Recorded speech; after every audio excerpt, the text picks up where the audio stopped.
looks at an experiment, he causes a collapse of this wave function. He destroys information. He basically starts the wave function from zero, and things have to start up again.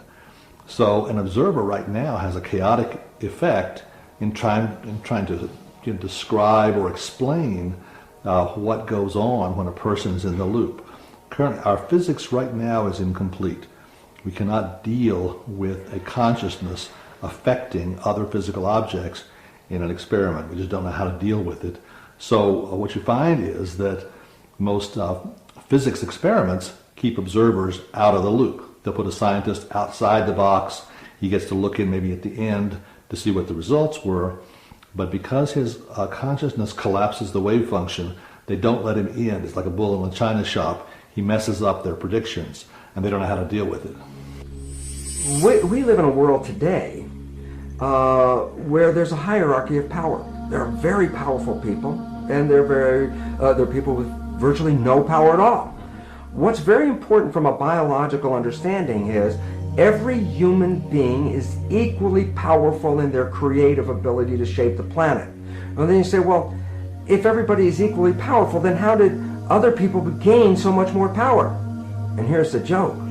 They didn't gain any power. The reason they became more powerful is they took away the power from us.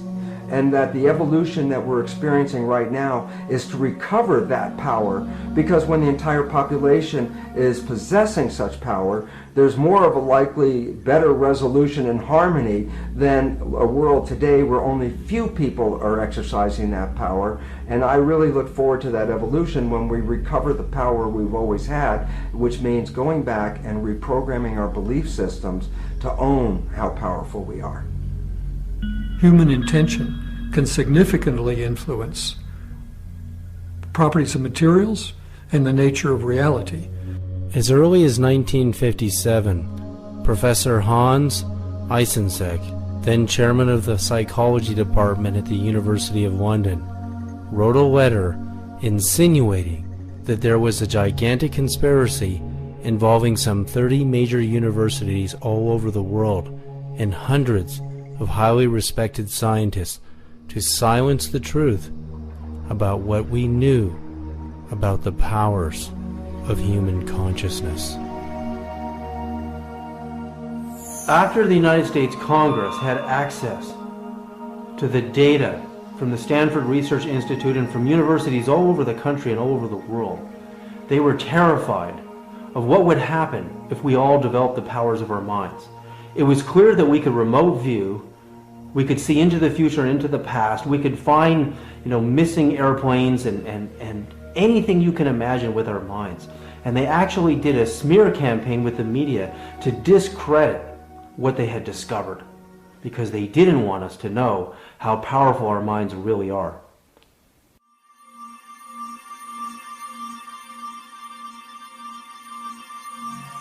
What is the language of quantum communication? How does the universe communicate from subatomic particles, wavelets, superstrings, atoms, planets, to stars, galaxies, and all living beings? Is there a communicative symphony happening all the time that remains invisible to our current technology and awareness? What if we understood its secret? Oh my God, we would know how to talk to the Creator, nature, science, and each other, and interstellar civilizations. Are we in communication before we meet in person? How do we as human beings communicate with each other? How do we find our true love, life partners, our soul matches, our families, business partners, our careers, teachers, and life purpose? And how do we find God?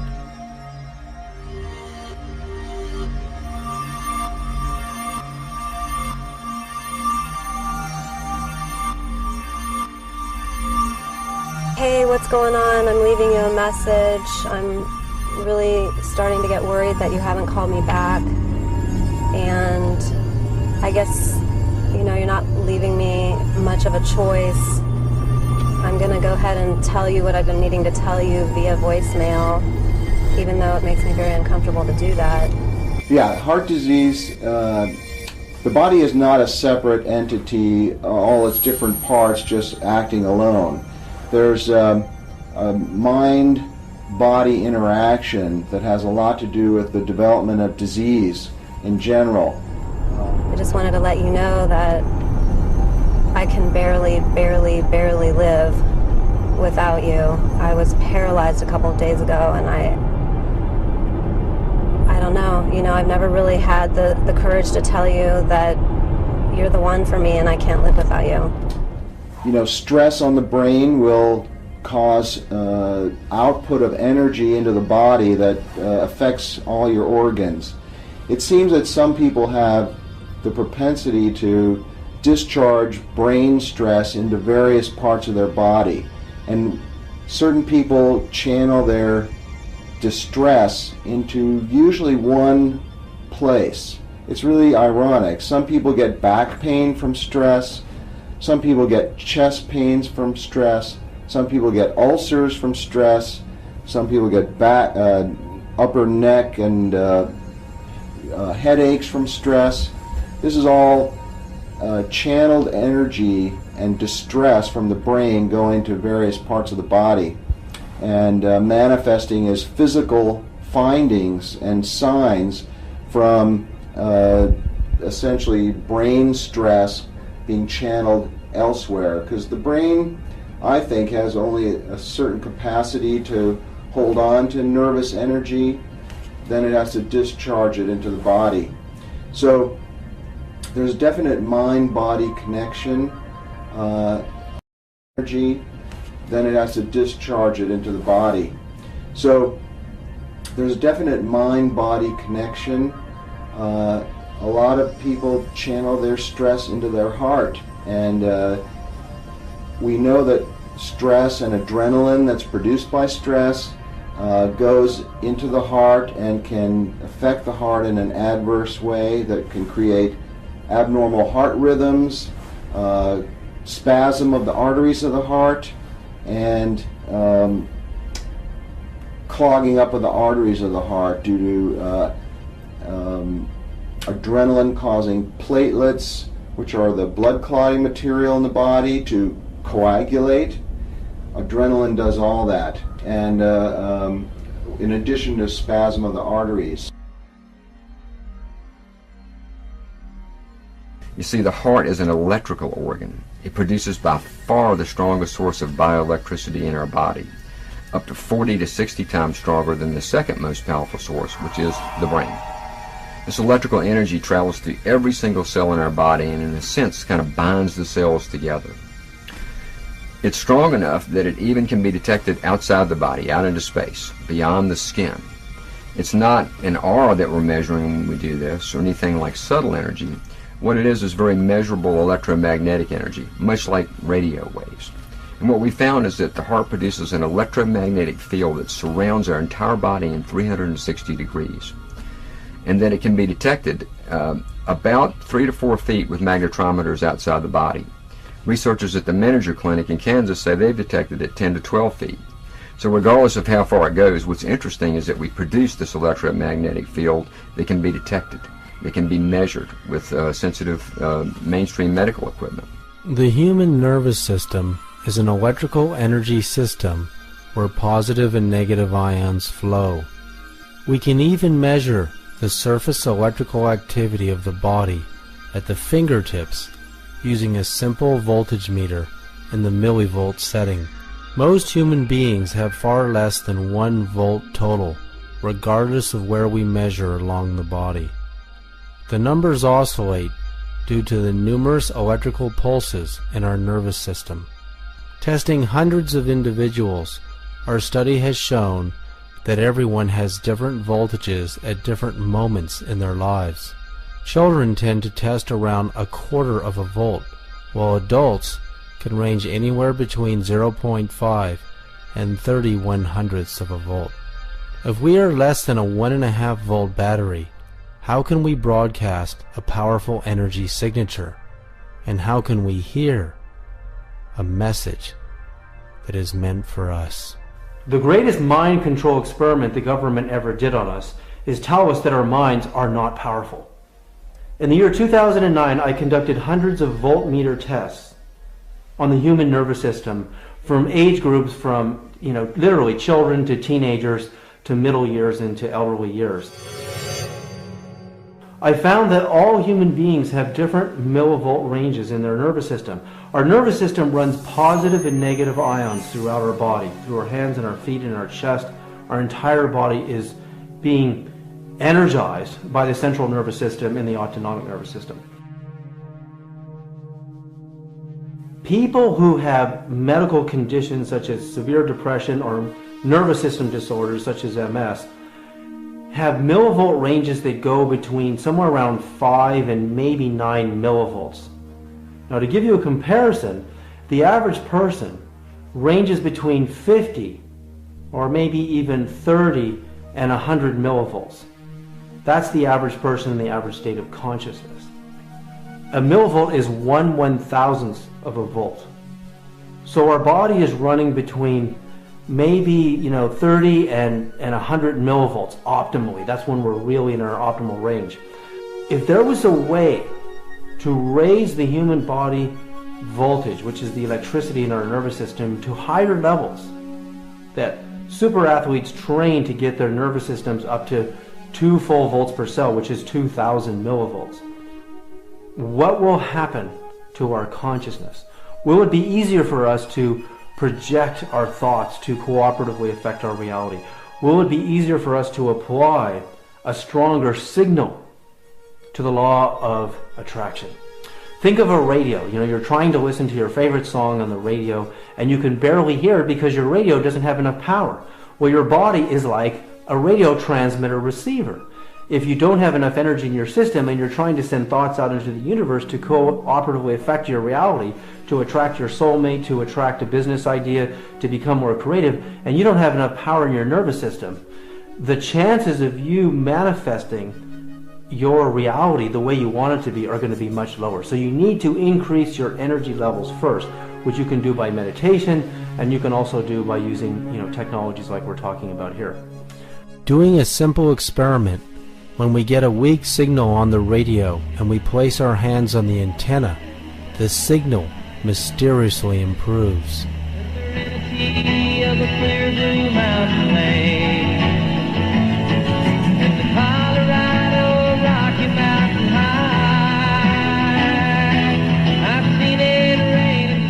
This is scientific proof that we are likened to an antenna that receives messages from the beyond.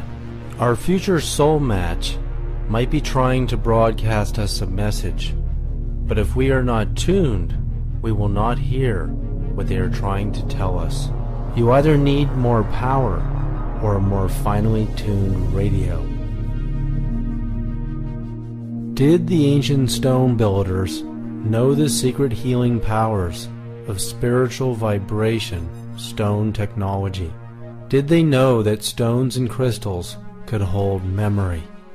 At the University of California at Stanford in 1993, scientists were able to store a movie of a hummingbird in 3 dimensions and a separate movie of the Mona Lisa painting inside of a crystal and get it to stay there. If that sounds impossible to you, this is an ordinary sheet of plastic. It's called a DVD. And all it is plastic with a mirror shiny coating on the bottom. A laser bounces through that sheet of plastic, bounces off the mirror coating on the bottom, and sends back the information, a movie, a song, your computer files, whatever you want to store in it, to retrieve it so that you can see pictures, you can hear songs, you can hear voices, and you can see photographs and all of your data files in ordinary plastic. Now I'll give you an example here of what we have. This is stone technology. It's in the same shape as the universe, which is a toroid. It's actually the same shape as the Earth's magnetic field and the same shape as the human eye and the iris. And what we do is we send these stone pendants, which you can wear around your neck and hold in your hands.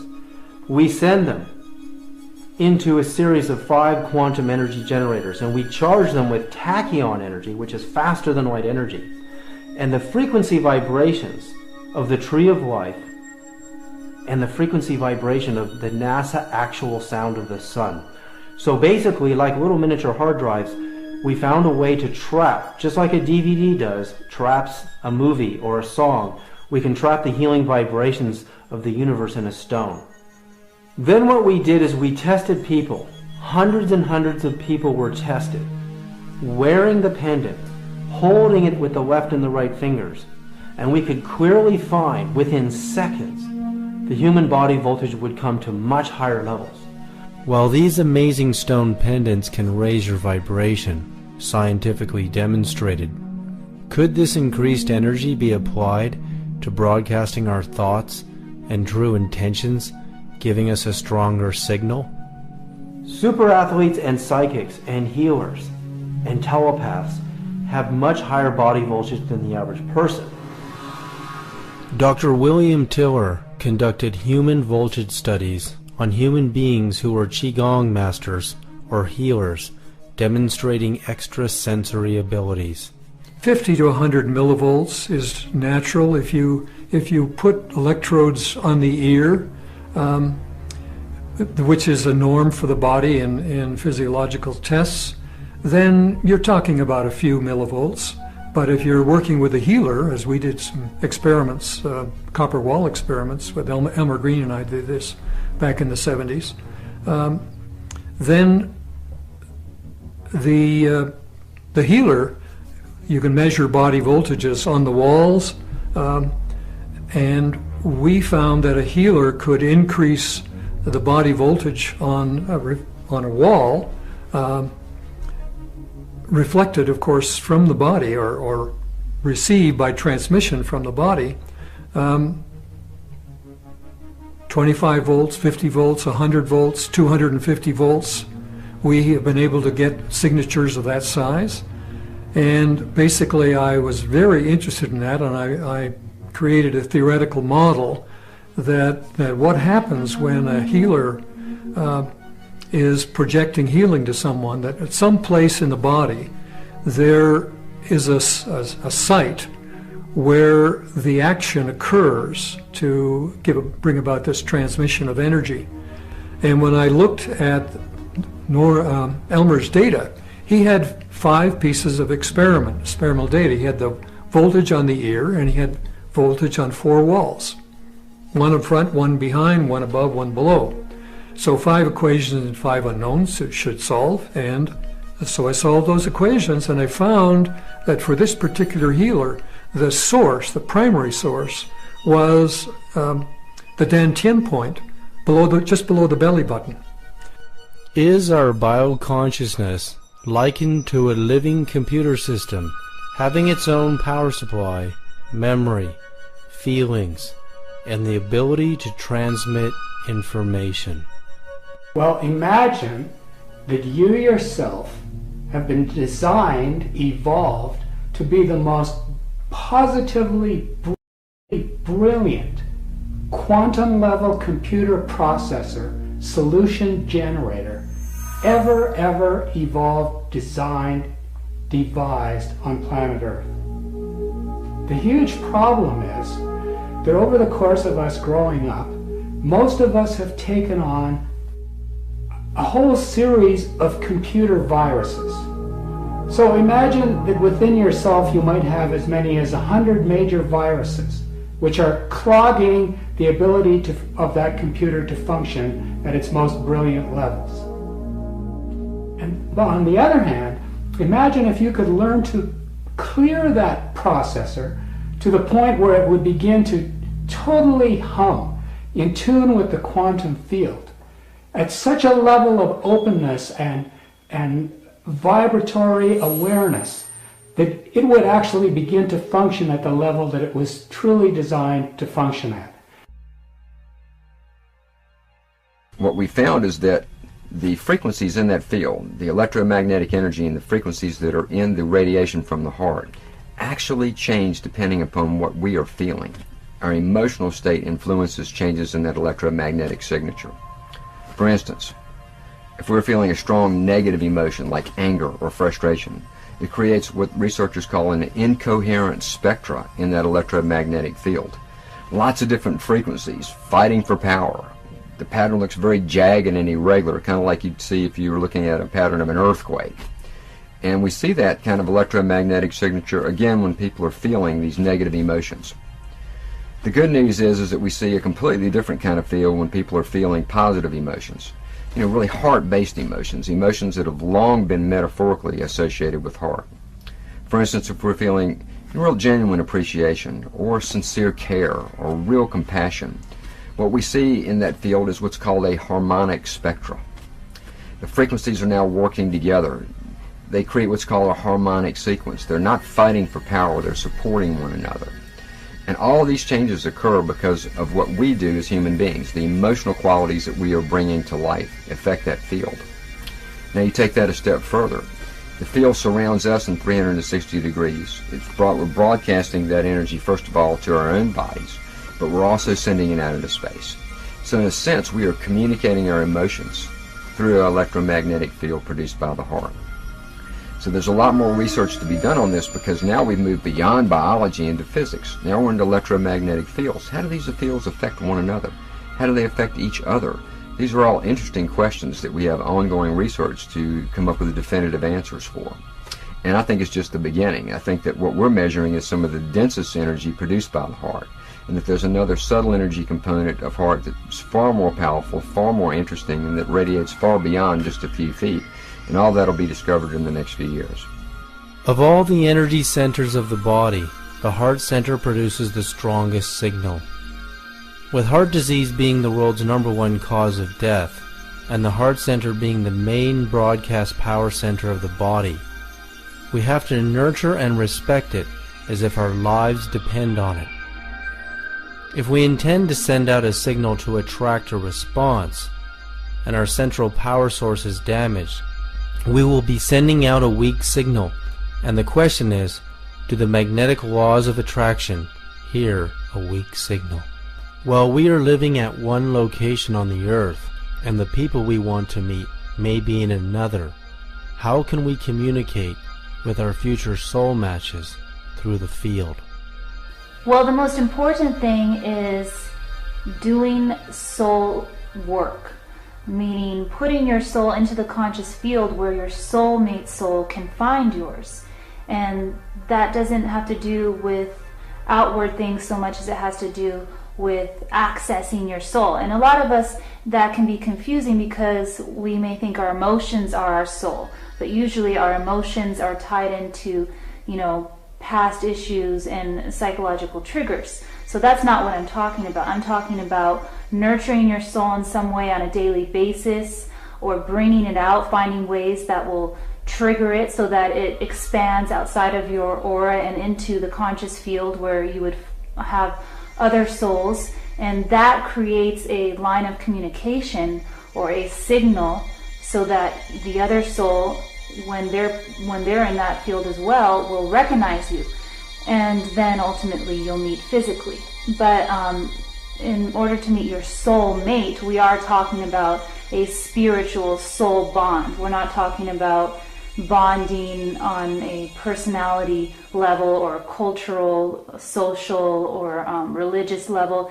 It's all about the soul bond. So you need to be doing soul work on a regular basis to bring that intention out there. The field is the sole governing agency of the particle. What he meant by that is the field, the invisible forces, are the sole governing agency of the particle, matter. So it says human beings as physical matter are actually governed and shaped by the field. And this is what we're beginning to learn. Reading the field is very important for our survival. The human body has an aura of electromagnetic light energy that radiates far beyond the boundaries of our physical body. Doing another simple experiment with our radio antenna, we can see that a weak or static radio station comes in more clearly just as our hand comes near the antenna without even touching it. Radio.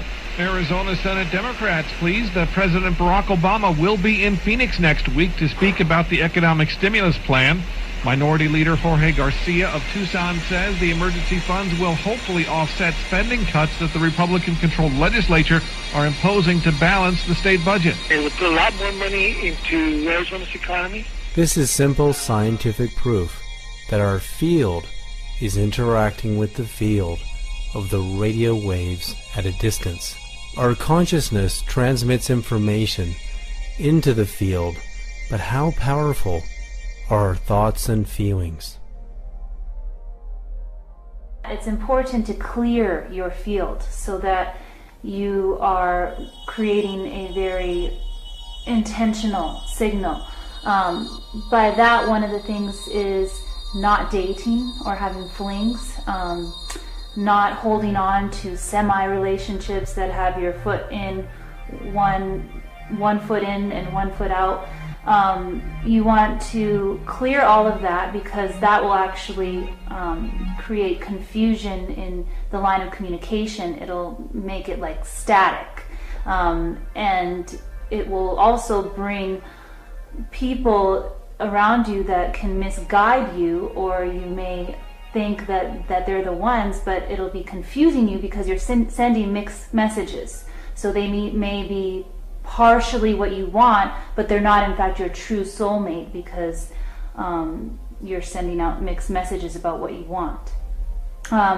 So it's vital to clear your space on that level. If you're looking for an intimate soulmate relationship, totally clear that space and make it open and available to actually find the true soulmate that you're looking for.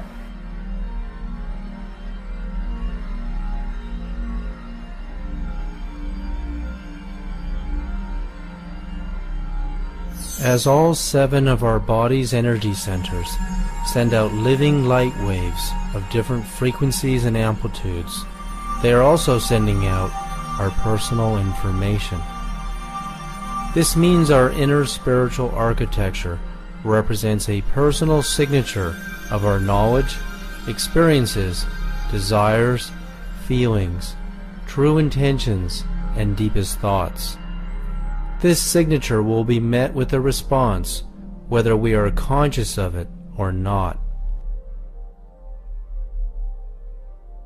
One of the ways to understand the mystery of attraction, the mystery of what pulls some people together, why one woman will turn a man on and that same woman will not turn another man on, why one man will just make a woman open up in feelings of love, and that same man will be nice to another woman, but she doesn't have those same feelings to her.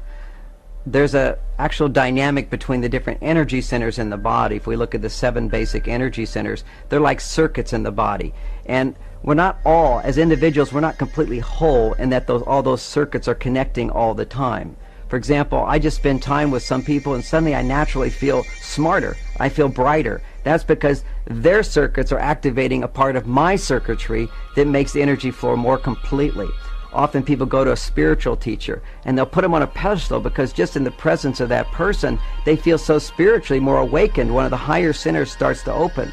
Well, it's not that that person sitting there would have that effect on everyone, nor does that person necessarily have all their circuits together at all. It's just that they happen to have 1 or 2 circuits that are open that complete another person. In a similar way, it's like a man being turned on to a woman over here and another man not being turned on. This woman literally activates some circuitry inside of this man that completes his energy center, so now energy is flowing to the sexual center. There's always been known in the past the muse. The muse would inspire the writer. If he didn't have the muse, that little circuitry that allows him to express what's inside of him simply couldn't be connected. So that's what the muse does. So in a variety of situations, our relationships activate certain circuits inside of ourselves that connect up the different energy centers. Generally, when we find someone that we're in love with, someone that we want to share our life with, that's what we often call a soulmate. And that's someone who activates the circuits in our heart. They activate us to the eternalness of love. And so when we interact with this person and we're open, not when we're shut down, but when we're open, we feel this part of us that can love them forever and wants to love them forever. And that's what we often define as a soulmate. They may not be the one that opens our mind or opens our sense of creativity or gives us confidence. They're going to be the one that opens our heart.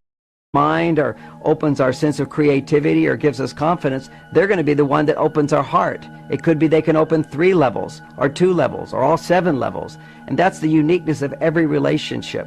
Never look for perfection in a person, but to know that the perfect relationship for us is someone who stimulates in us, when we're feeling centered, they stimulate within us a feeling, a knowing that this is a person I'd like to share my life with.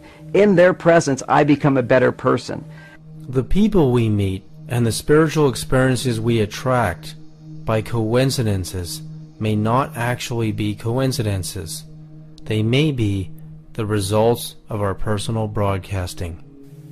So when you want to make contact with your soulmate in the conscious field before actually meeting them in person, it's when you're actually doing your soul work on a daily basis that you want to put those intentions and feelings into the field. What I mean is, like during meditation or prayer, you want to put the feeling tone of wanting to meet your soulmate into that space. Or if you're writing about your inner emotions and desires, you want to put that feeling tone there. Or if you're just nurturing yourself, put the feeling tone of having a soulmate relationship in that space, in that soul work space, which will go into the conscious field. What you don't want to do is put preconceived ideas into that space about what your soulmate looks like, who they are, all those things, it has to do with control. And when you're really ready for your soulmate, you're ready to let go of your control, because a soulmate is in fact a soul bond. It doesn't have to do with all those outward, conditions or ideas. It has mostly to do with that soul connection. So that's why I say you put the feeling tone in that special space more than anything. As human beings, each one of us is characterized by our own vibrational frequency, which is a reflection of the proteins in creating our biology. The significance is that as individuals with individual frequencies, there are some people whose frequencies are more complementary or more matching than other individuals whose frequencies are quite different. The relevance to this is that matching frequencies or complementary frequencies interact with each other and actually, in the terms of physics, interfere with each other. And as two very closely related frequencies come together, their interference patterns result in an enhancement of the field itself, a powering of that field. So this is called constructive interference, and allows two individuals that are closely related to communicate across this field. The most characteristic and easily understood communication is that usually occurs between a mother and her child. Which are, of course, very much connected to each other. And in fact, the child has cells from the mother in it because of the developmental processes that occur during fetal development. And more importantly, the mother has stem cells from her child in her body as a result of fetal development as well. So that both the mother and the child are actually sharing cells with the same receptor frequencies on them. And as a result, and this is very interesting because mothers will report this, that they will know if something is wrong with their child no matter where their child is on the planet. That this is a very, very common experience, that if a child is hurt, a mother will know this even if she's on the other side of the planet. This is just a demonstration of the fact that the communication between individuals can be picked up through this vibrational field, and specifically through the receptors of identity on the surfaces of our cells. Well, the significance of that is it doesn't have to be your own child. It's people that you actually complement with out in the field can communicate across these distances. And very interestingly enough, when people come together as couples and are together long enough, they can actually begin to use this field as communication mechanism without even using words. So it's very funny sometimes to hear a couple that has been together for a very long time communicate with each other with totally incomplete sentences, with no subjects or verbs, and yet both of them understanding the communication while an outside party has no idea what they're talking about. And that is because we have two levels of communication. the field, and via the particle, via the body. So it's interesting that we're now beginning to recognize the field's effect, and this is very, very critical for both our communal organization as well as our own physiological expression, to recognize the power of the vibrations and how they can influence our own biology. Brainwaves are indicative of consciousness, and consciousness can travel as a wave. These waves can be reduced to numerical values of wave particles, amplitudes, frequencies, spin, codes, and information. Professional numerologists study these numbers and codes. They study the numerical values of the position of the stars and the planets at the time and date of our birth location, and our name. Is it possible for advanced numerology to determine our relationships and possible future outcomes? Numbers have harmonic and disharmonic relationships, just like music does. So you can listen to certain music and you know, my gosh, I don't like it, it jars me, there's too much disharmony. The same goes for numbers. So let's say somebody has a prevalent amount of 3s, 6s, and 9s in his or her blueprint, and they meet somebody with a lot of 4s and 8s. They're not going to get along as readily as with somebody who also has the creative 3, 6, and 9s in their blueprint. So you can see, and in the same way, there are certain numbers that are magnetically attracted to each other. Those are the numbers 4 and 8. So they have almost a fateful relationship to each other. So it gets quite complex as we look at the song and the number song of each person, and you actually create two blueprints, put them together, just like a musical. You take two melodies or harmonies and you put them together, and what does it create? Does it create something jarring or not? And certainly with people, we can see how their numbers will either work well together, be compatible, or be completely harmonious, just because numbers are a resonance. They describe something that is key to who you are. Your soul energy is a unique signal that is broadcast into a field where your soulmate's soul energy is being broadcast as well. So that is where your souls are bonded when you have a soulmate, and that's where you're already having a relationship with your soulmate, whether you're aware of it or not. And whether you're aware of your soul desires and feelings, or if you're not, is irrelevant, because you're already bonded with your soulmate on that level.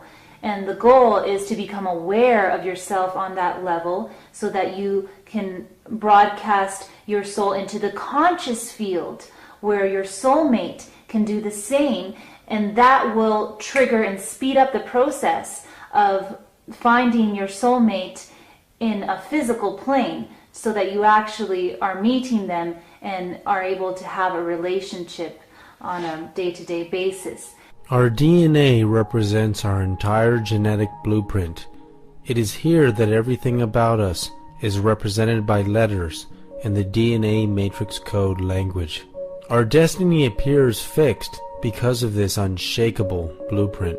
Dr. Fritz Albert Popp, the discoverer of biophotons in 1976, proved the origin of these human light emissions are emanating from our DNA, the core reactor from where we are broadcasting our personal energy signature. Dr. Bruce Lipton has made a revolutionary discovery that first proved that the DNA nucleus is not the brain of the cell. Rather, the intelligence center of the cell is the membrane. The membrane receives signals from our consciousness and writes the DNA code. For the first time in history, Dr. Bruce Lipton is proving that we can actually reprogram our DNA if we are dissatisfied with our blueprint, and broadcast a new message about ourselves to the universe. The fact is that the cell membrane of the human cell actually is an information processor. And what I ultimately realized in 1985 was that processor had a very interesting and important definition. The definition of the membrane is it's a liquid crystal semiconductor with gates and channels. When I recognized this biochemical description in 1985, I was very much amused by it because I said I've heard that exact same definition somewhere else and actually had to go search for where I heard it or found it. And what I saw was I read it in a book called Understanding Your Microprocessor, a simpleton book about how to use a computer. Basically, the definition, liquid crystal semiconductor with gates and channels, is the exact same definition of a computer chip. What this all led to was a very simple and yet very profound understanding. The cell is an information processor because the membrane reads the environment and adjusts the biology. The nucleus of the cell with its genes represents a hard disk, and the genes are programs. Our old belief system is that the nucleus and its programs were read-only memory, so that whatever the genes are, that would be our fate. However, the new insights offered revealed that the nucleus of the cell was not read-only, it was actually read-write.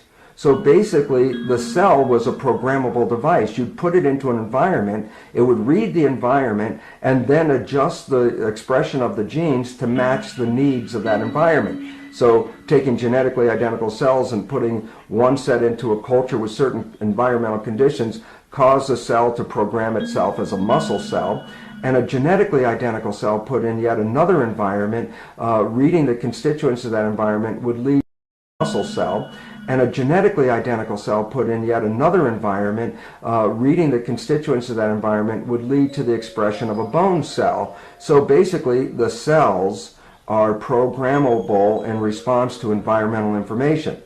And one last piece just to tie it together for all of us to understand is that if you put a culture dish of cells into an adverse environment, then what would happen is that those cells would actually get sick and start to die.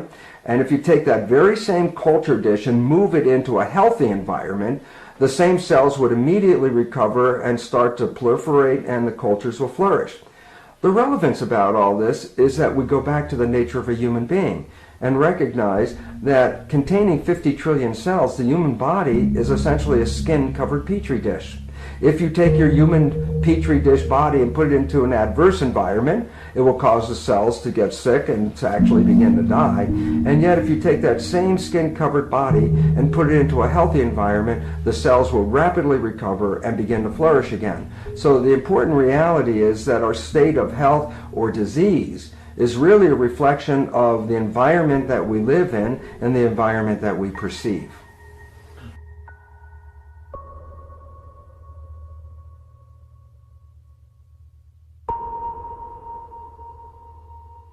He's like, don't trust me. He goes, I will torment you. And I swear to God, that's what ended up happening. I've been tormented by this relationship. In each one of us, there are 46 human chromosomes, among which there are nearly 3 billion base pairs of DNA. That means there are 3 billion strands inside of us to store our personal information.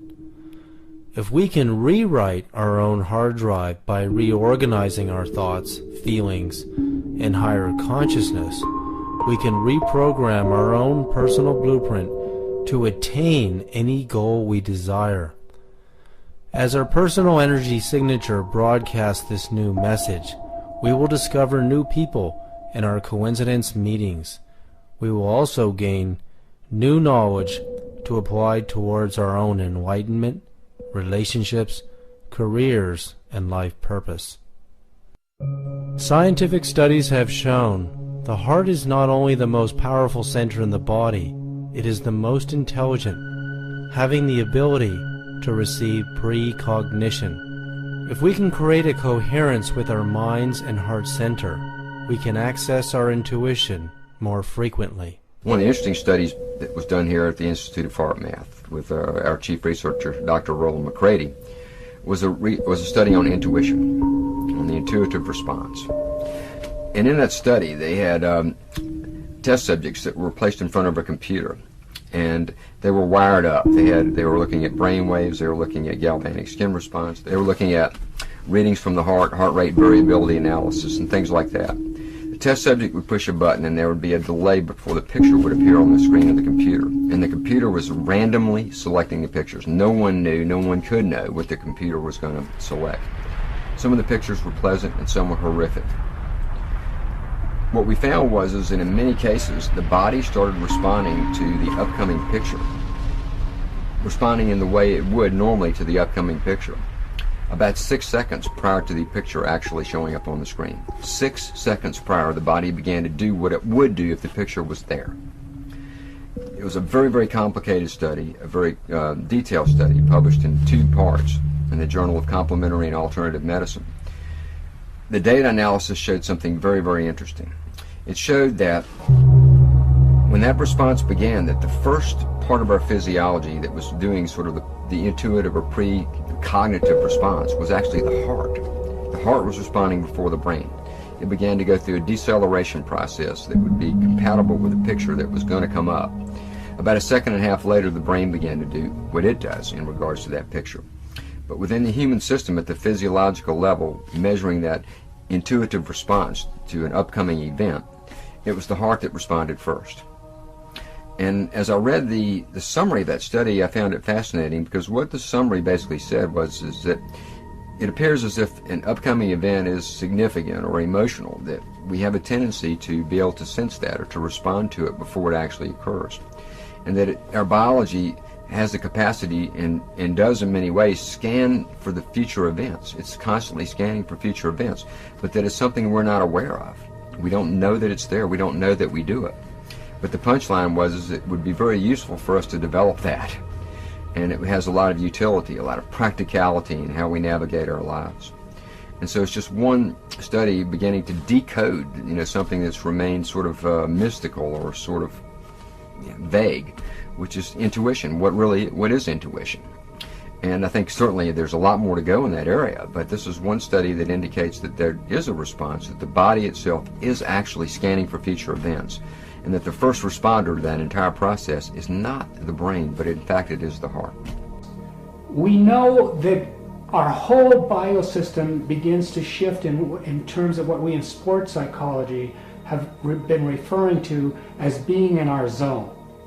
So when a person learns to open into that more quantum attuned way of being aware and being present, it's like instead of focusing in narrow-band, problem-focused, fear-based ways, where we're looking at some kind of threat and focused entirely on a problem, and all our internal organs begin to contract, and thus our emotional system begins to go into overreaction.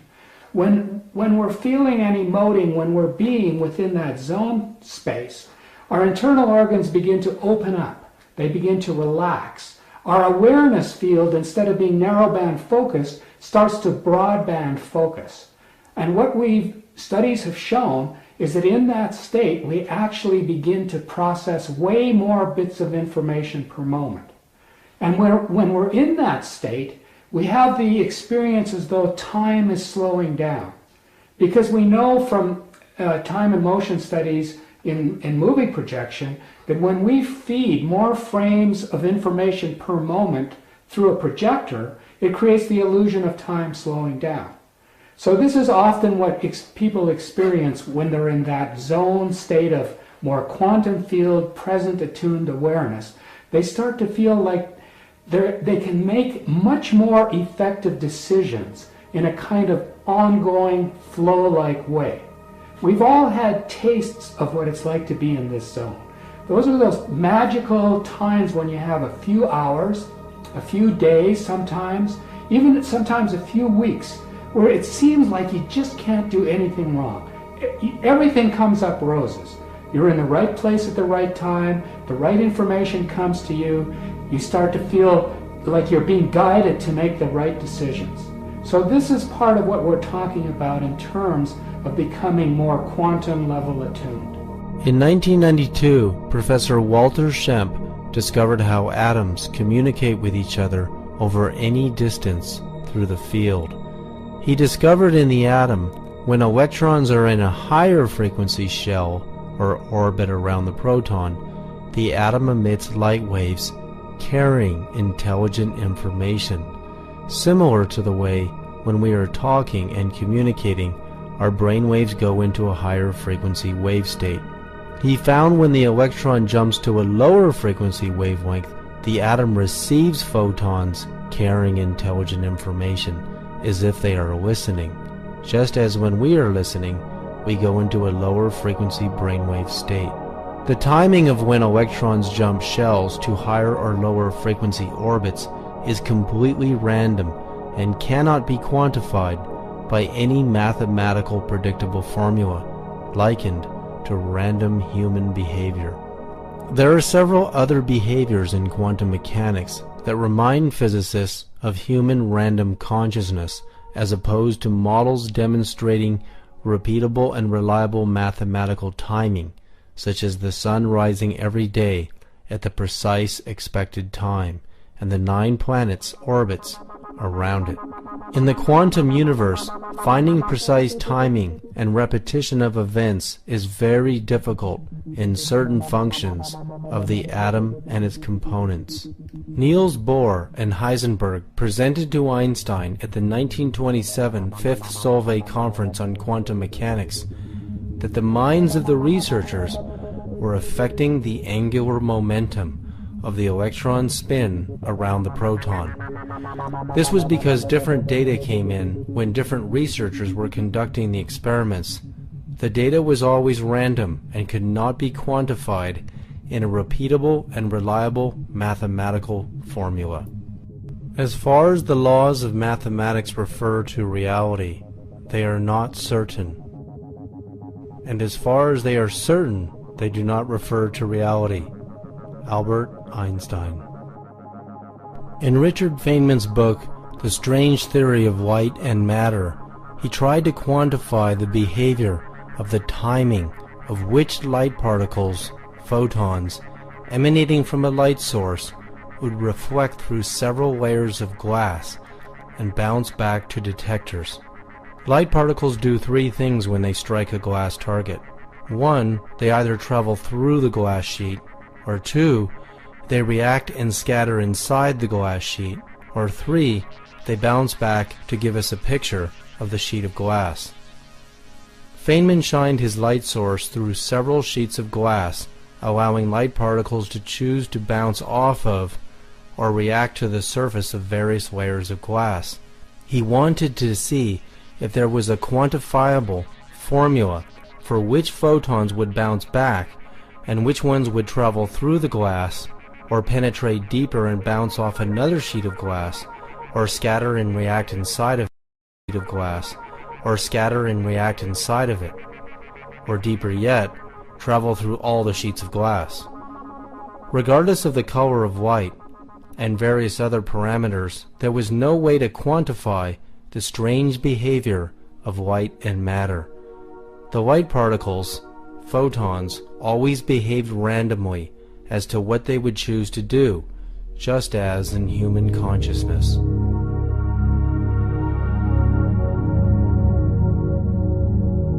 Could human intention be so powerful that it could tell particles of light, photons, to penetrate through several layers of glass and even solid barriers?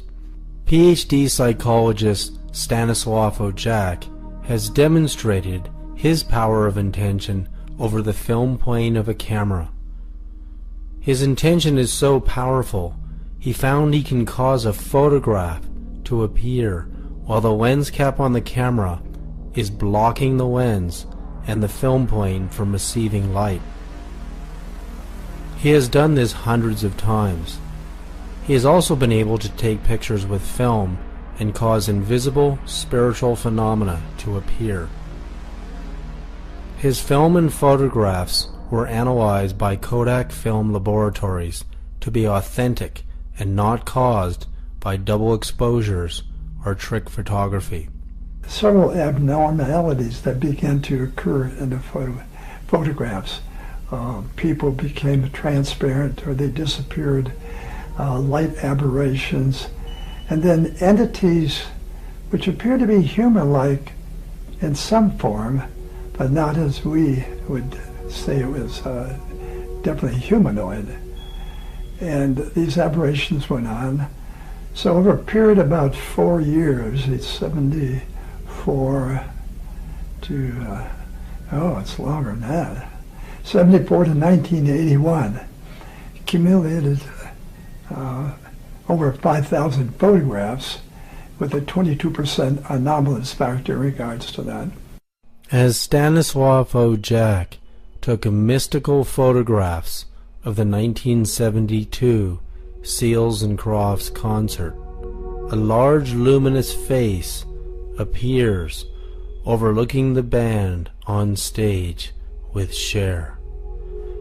Then what appeared to be a band of divine beings of light pointing and perhaps even dancing to their music gazed into our world without us ever even knowing it.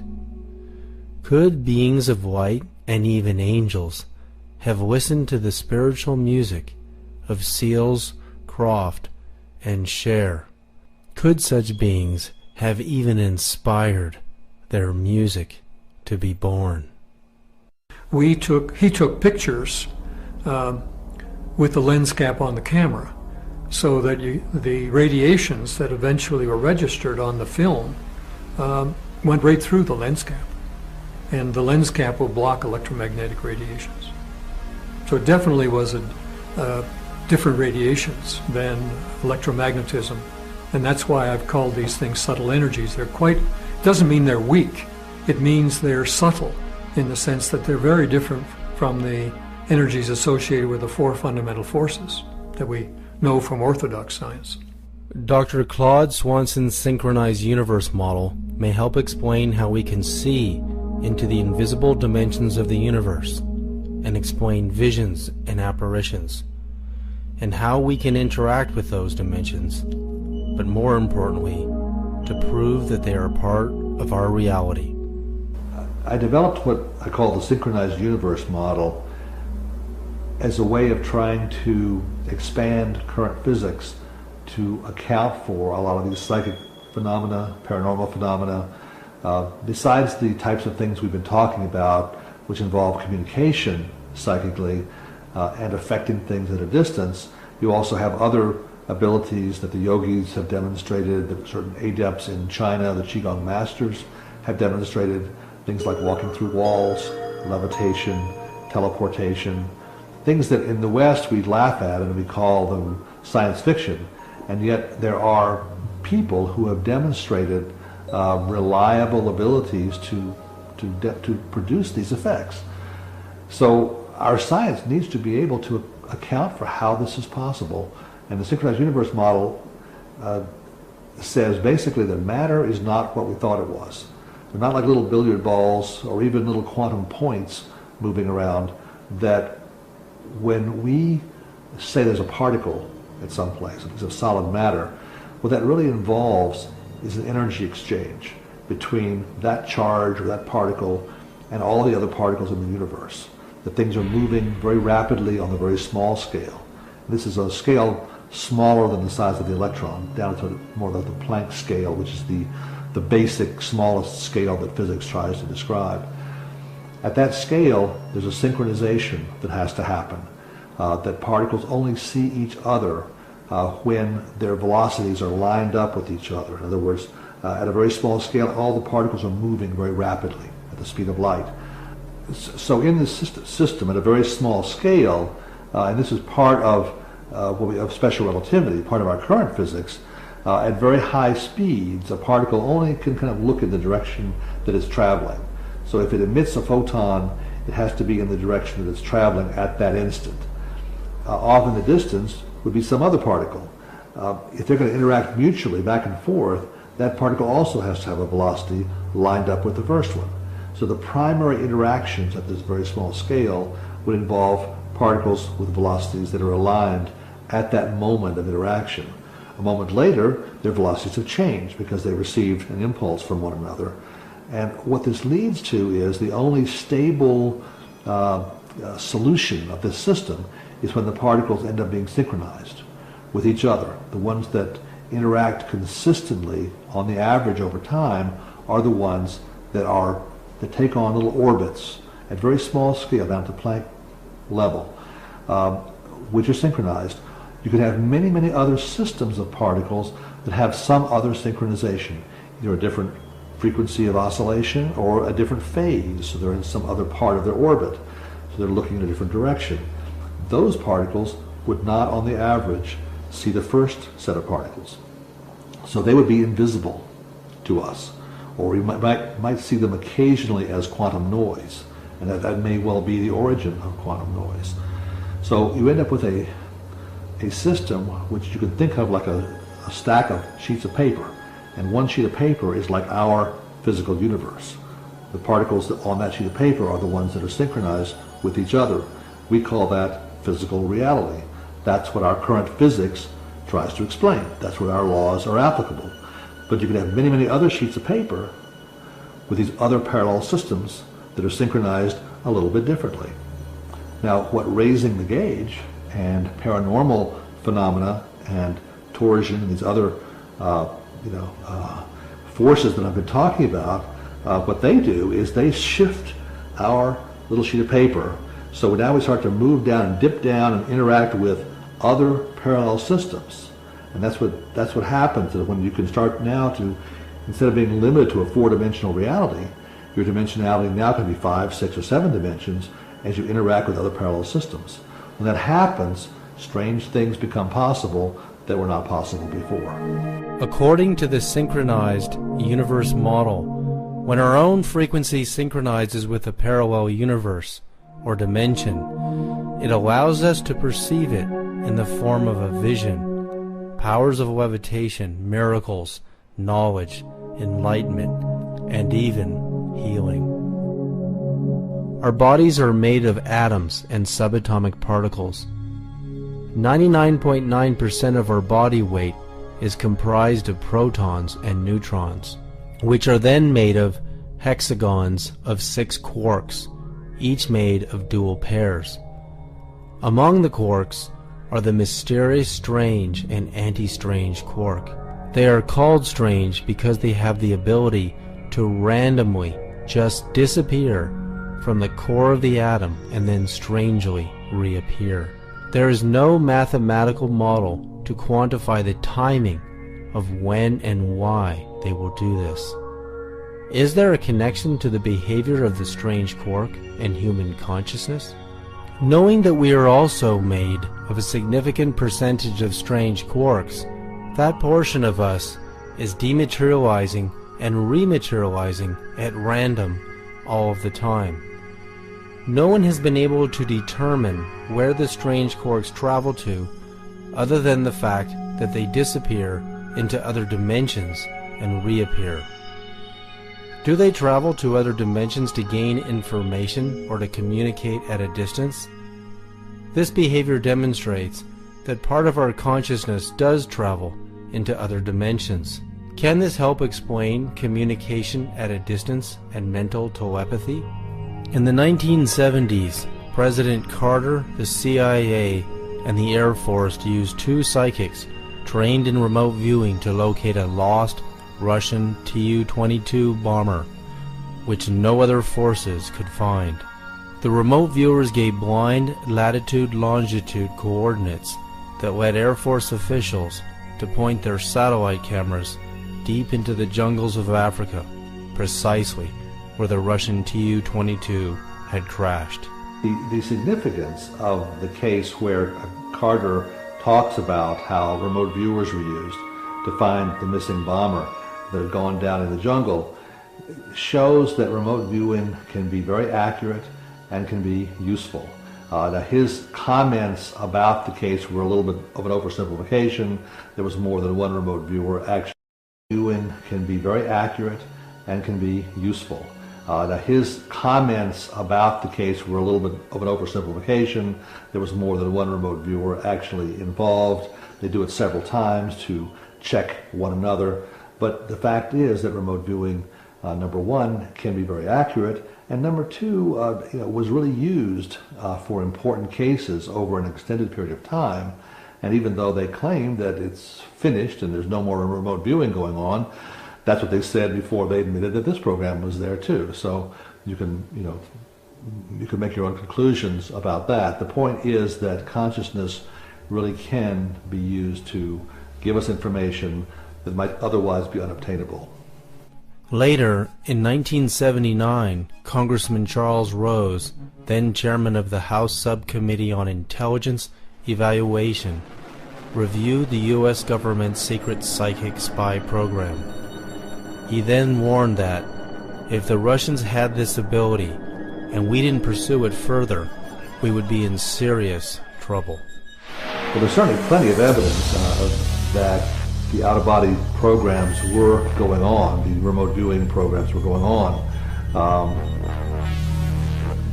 What has been made public is the 20-year remote viewing program that was started by the CIA in the 70s that physicist Hal Puthoff and a couple other people started. And they found out from their early experiments they could go into laboratories in Russia. One of the first laboratories was at Semipalatinsk, which the CIA at that time had been unable to look into. They saw a building, large structures, a lot of activity, but they could not tell what it was being used for.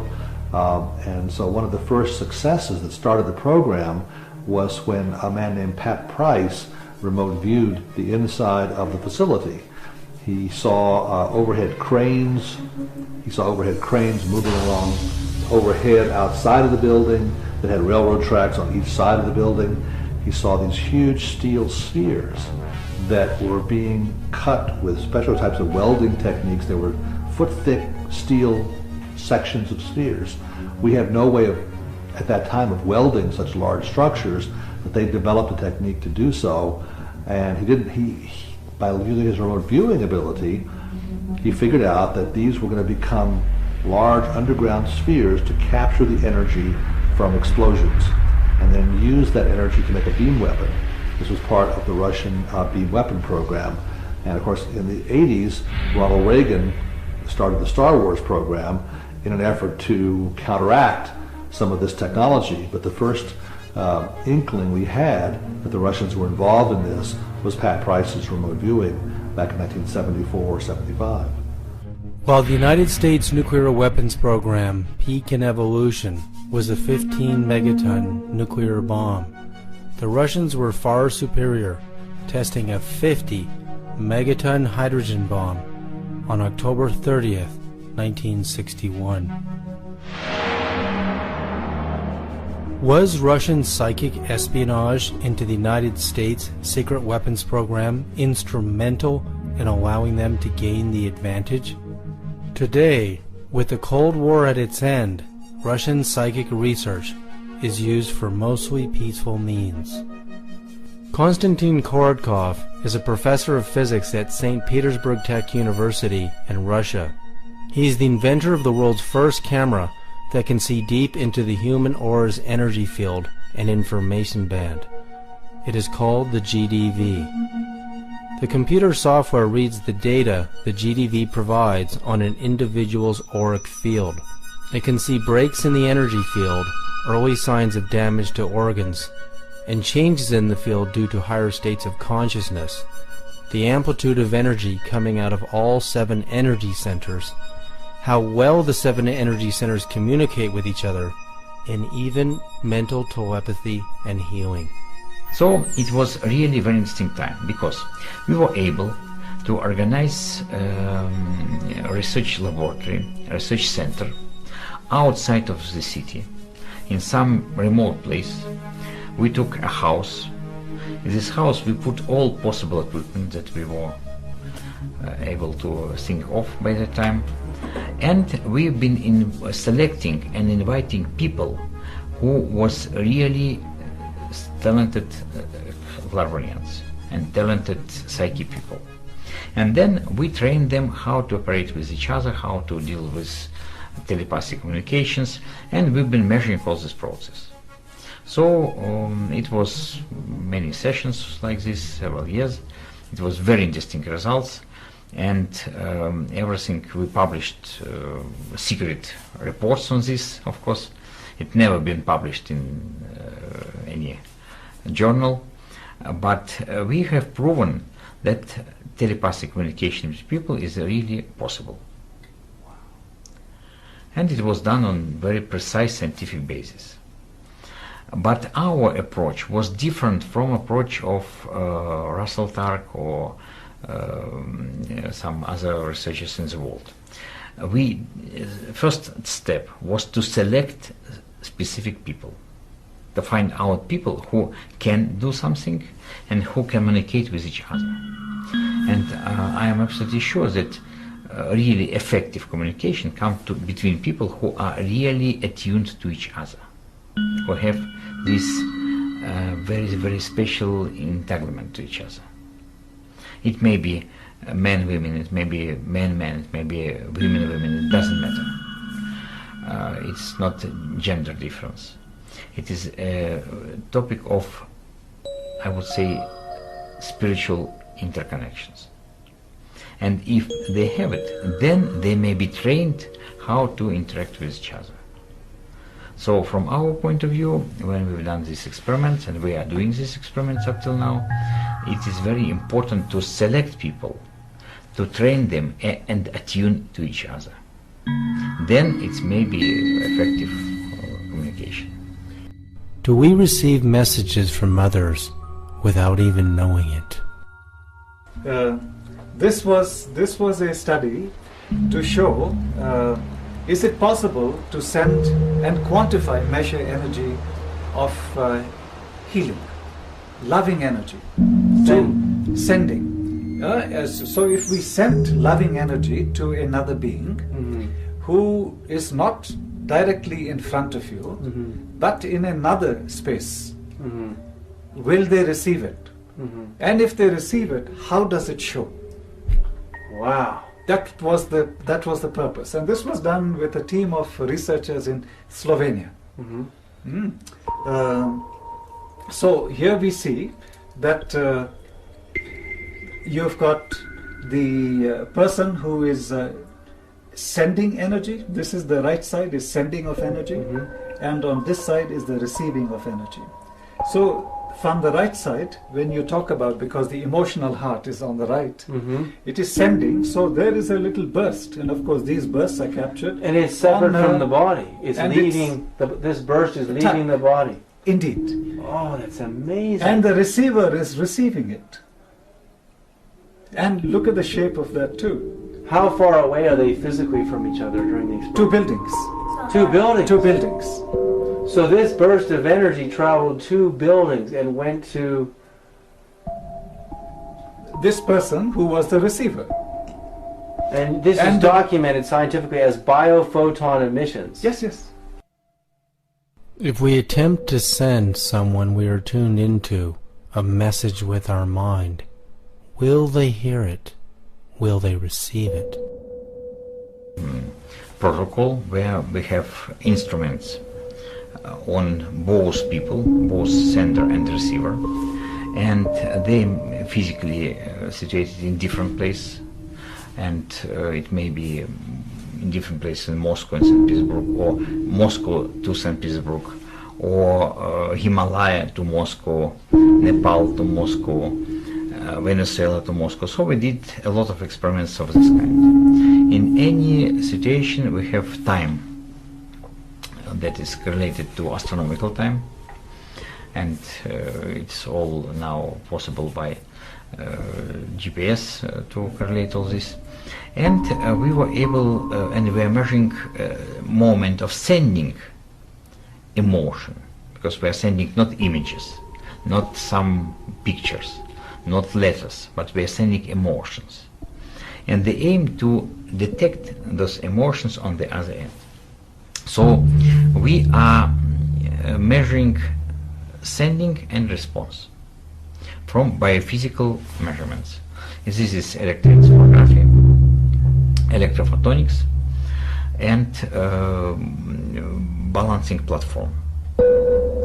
So we can really detect the moments of sending and receiving. And in all our experiments, we demonstrate that it is no time shift. Not zero. Zero. Instantaneous action at a distance. Absolutely, instantaneous effect.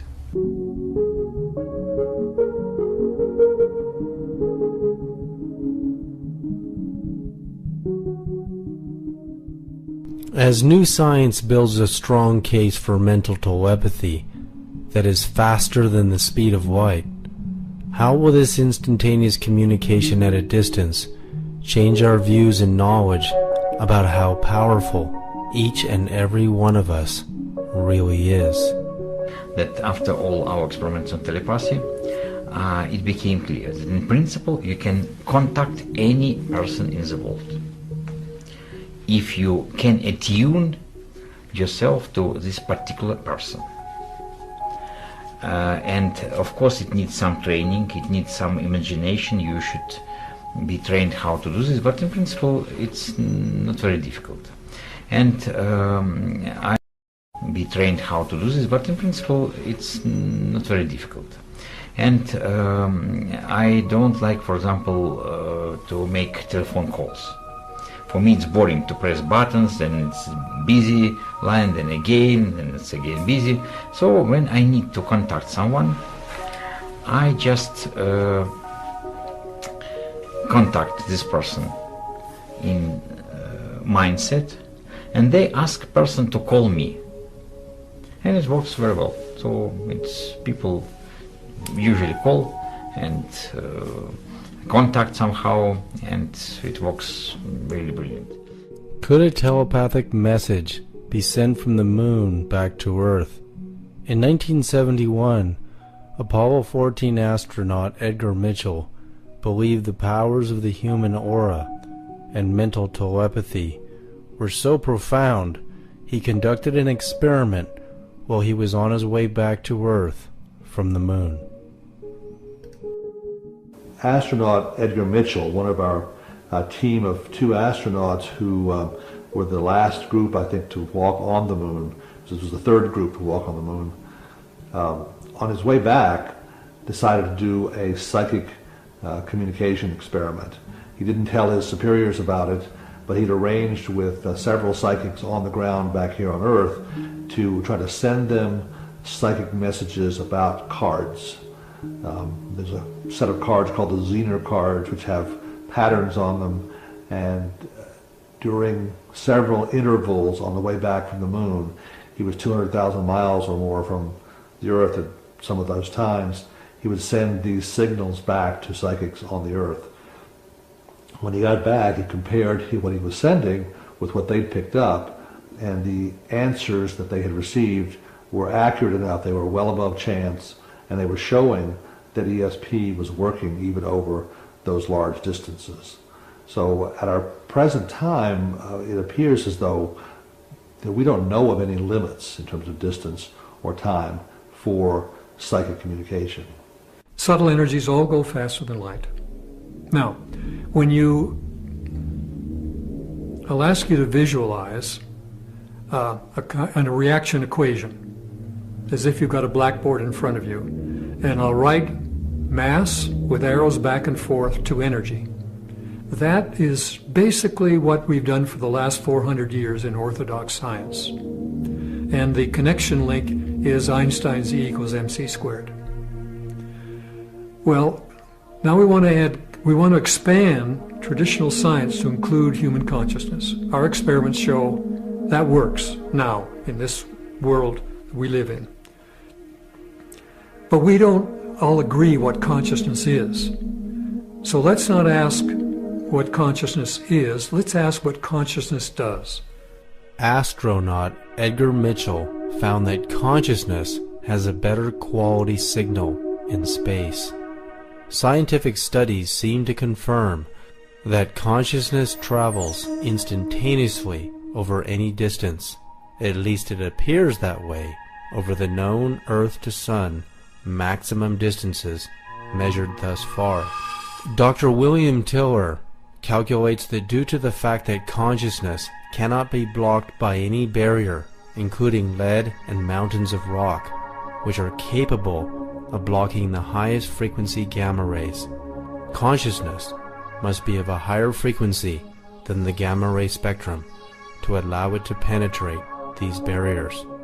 Also, in order for consciousness to appear to travel instantaneously over Earth to Sun distances, it would have to at least travel at the speed of light squared, which is 34.7 billion miles per second. Oh, the theory is that they all travel faster than the velocity of light, and that's why they're non-observable. And the magneto-electric energy, its top velocity from my theory is that it's c squared. So it goes from c to c squared. Dr. Tiller's new model of consciousness has multi-dimensions. It starts with the second chakra being capable of sending consciousness as coherent information at a frequency beyond the gamma ray spectrum in the magneto-electric spectrum, with wavelengths so tiny and frequencies so high they could penetrate any subatomic barrier. This level of consciousness can send coherent information at the speed of light squared, or 34.7 billion miles per second. Since the Sun is approximately 93 million miles from Earth, consciousness would appear to travel from the Sun to the Earth in a tiny fraction of a second, 1/373rd.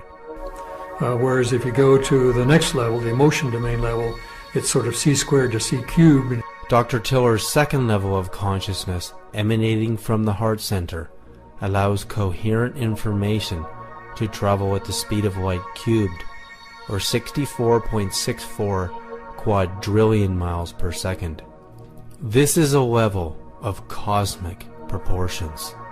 As the speed of light travels 5.87 trillion miles per year, and the Pleiades star system is 440 light years away from Earth, or 2.58 quadrillion miles, it would take ordinary light, or radio messages, 440 years to get there. But consciousness, at this level of realization, traveling 64.64 quadrillion miles per second, could travel the 2.58 quadrillion miles to the Pleiades star system in 1/4 of a second. If you go to the mind level, it's c cubed to c to the fourth. Dr. Tiller's next level of consciousness, emanating from the crown chakra and higher, allows coherent information to travel to the Andromeda Galaxy, 2.5 million light years from Earth, in a fraction of a second. At this level of realization, we attain ultra-cosmic consciousness. This means, at these higher levels of realization, we can create a dialogue with other galaxies.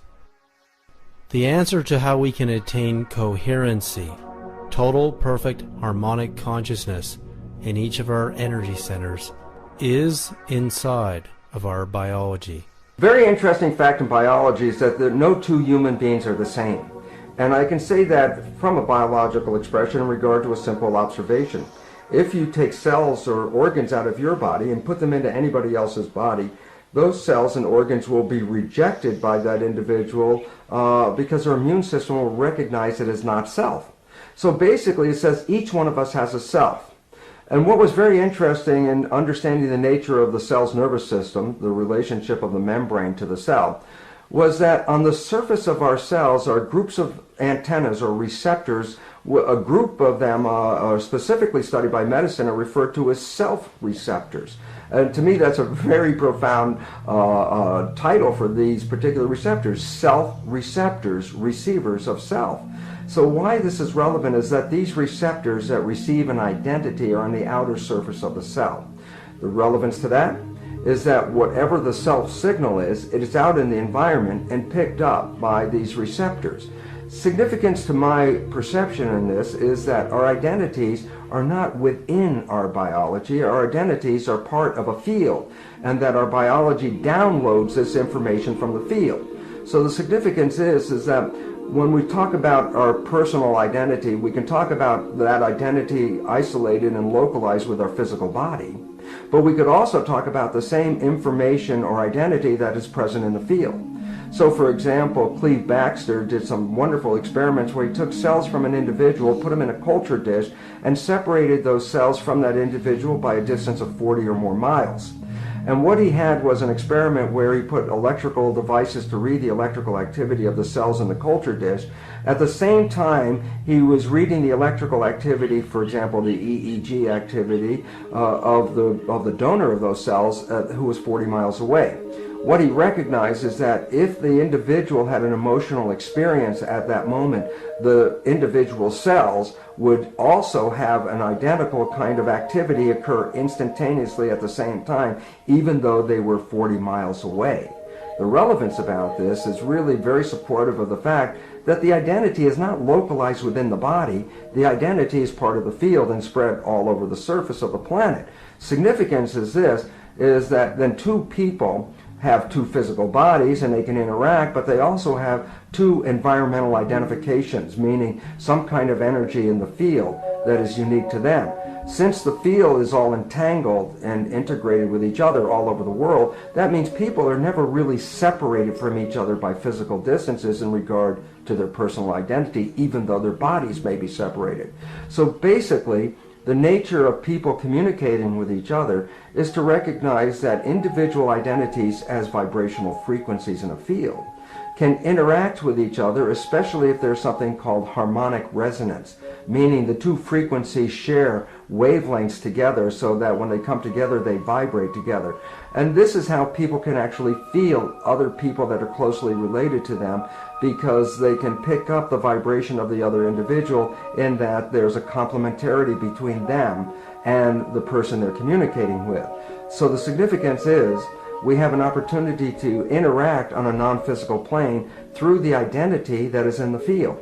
And this is very important because it is not localized to space or time, that people can communicate over vast differences on this planet at exactly the same moment of time.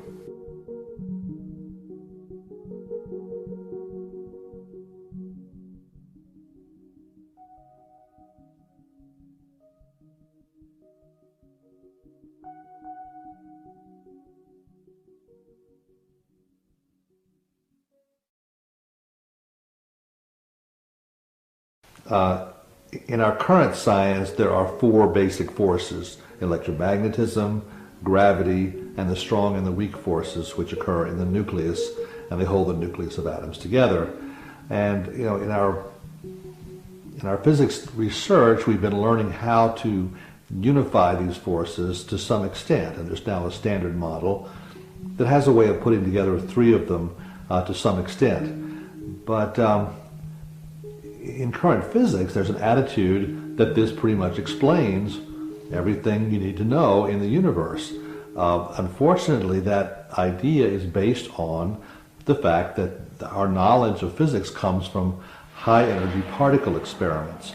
Scientists take elementary particles and bang them together at high speed, and they watch what happens, and they say, well, that's the universe, okay? That's what we have to explain. And our current model does a pretty good job of explaining that. What they've overlooked are a lot of other phenomena that they don't tend to study. And if you take the example I mentioned of ESP or psychic connections, that's one area which says that there are forces and ways of interacting that can't be explained by that four-force model. When scientists measure the capabilities of subtle energy or the psychic force, it outperforms all of the other forces. Today, we store and transmit information through radio and television waves.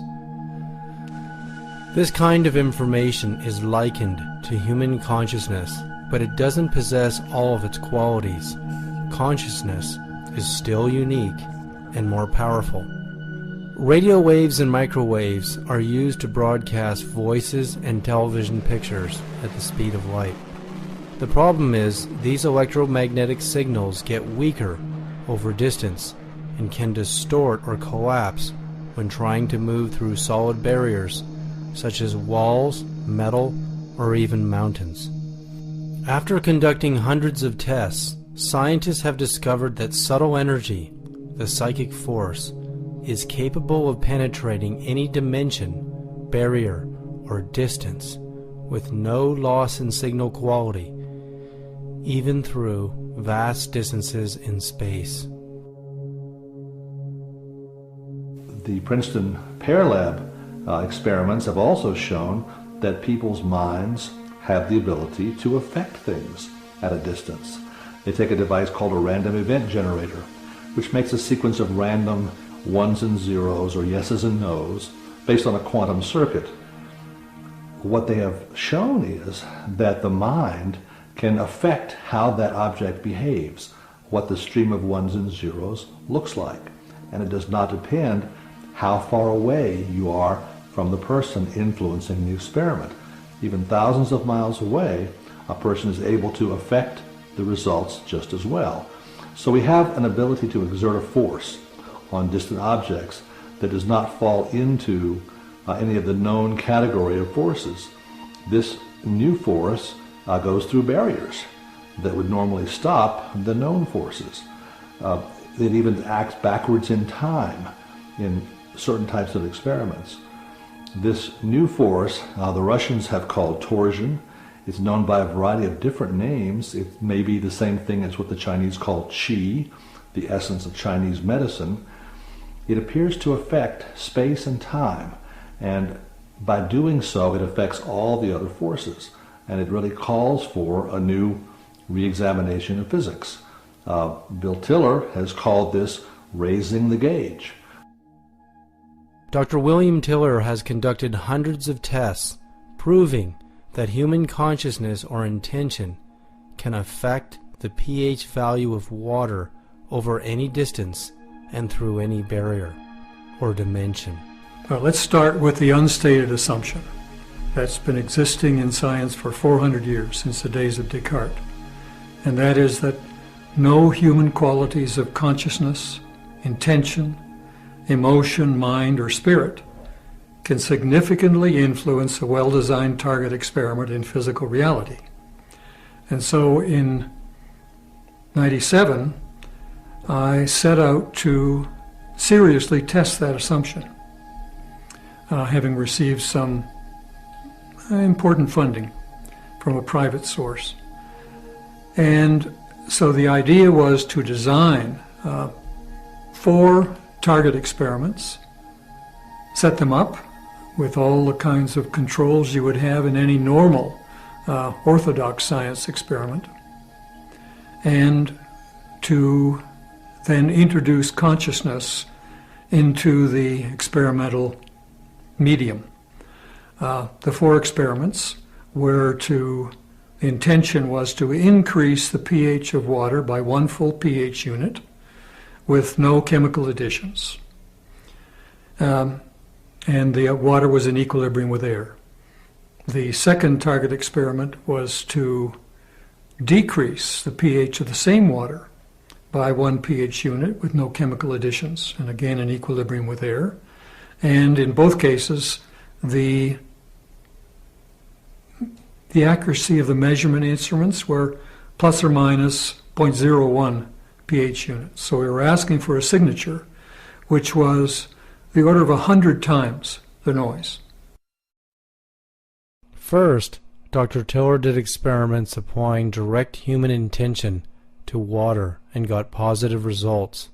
He then was able to capture a human intention as if in a computer hard drive in a bioelectrical intention host device with the instructions to raise or lower a pH value in water. Regardless of distance, repeatedly, the intention was able to affect the pH value in water. Within 3 weeks, the pH had gone up 1 pH unit. And then 3 months later, the Milan folks weighed in, and we said the same thing to them. To be part of the experiment, we wanted them to just measure background. And we used it as a control site for, again, the 3 active sites. And within 1 week, the pH went up 1.7 pH units. And we looked at our data. We found in one of the control sites in Missouri, it was underground, and there the pH had gone up 1.7 pH units. So what we gathered, not only was there information entanglement over as much as 6,000 miles, but that if the measurement site was below ground, the pH went up more than 1 pH unit. If it was 3 stories up in the air, as it was in Bethesda and Baltimore, it only went up 0.8 pH units. But if it was at ground level, it went up 1 pH unit, which was the level where we first made the imprint intention into the devices. Another amazing quality the psychic force exhibits is no distortion between sender and receiver. That means the lines of communication remain private. I'm Gary Schwartz, and I'm currently a professor of psychology, medicine, neurology, psychiatry, and surgery at the University of Arizona, where I direct a laboratory for advances in consciousness and health. And I direct a team of people doing research that essentially integrates body, mind, and spirit. I've been doing a lot of research in the area of energy healing and consciousness that involves energy and also extends beyond us. So where one person's consciousness and energy can affect the physiology, biochemistry, cellular function, and conscious experience of someone else, either locally in a close proximity or even hundreds or thousands of miles away. And that's summarized in my new book, The Energy Healing Experiments. Well, we've done many kinds of experiments to look at both local and non-local or distal effects of intention on healing. One area of research involves what's called biophoton imaging, where we literally, using a supercooled camera, it's cooled anywhere from minus 70 to minus 100 degrees centigrade. These cameras were originally designed to look out into deep space, to photograph galaxies we cannot see with the naked eye. Well, we began to wonder if we could use these cameras to actually image living systems. So instead of looking out into space, we're looking at biology. And we began working with plants.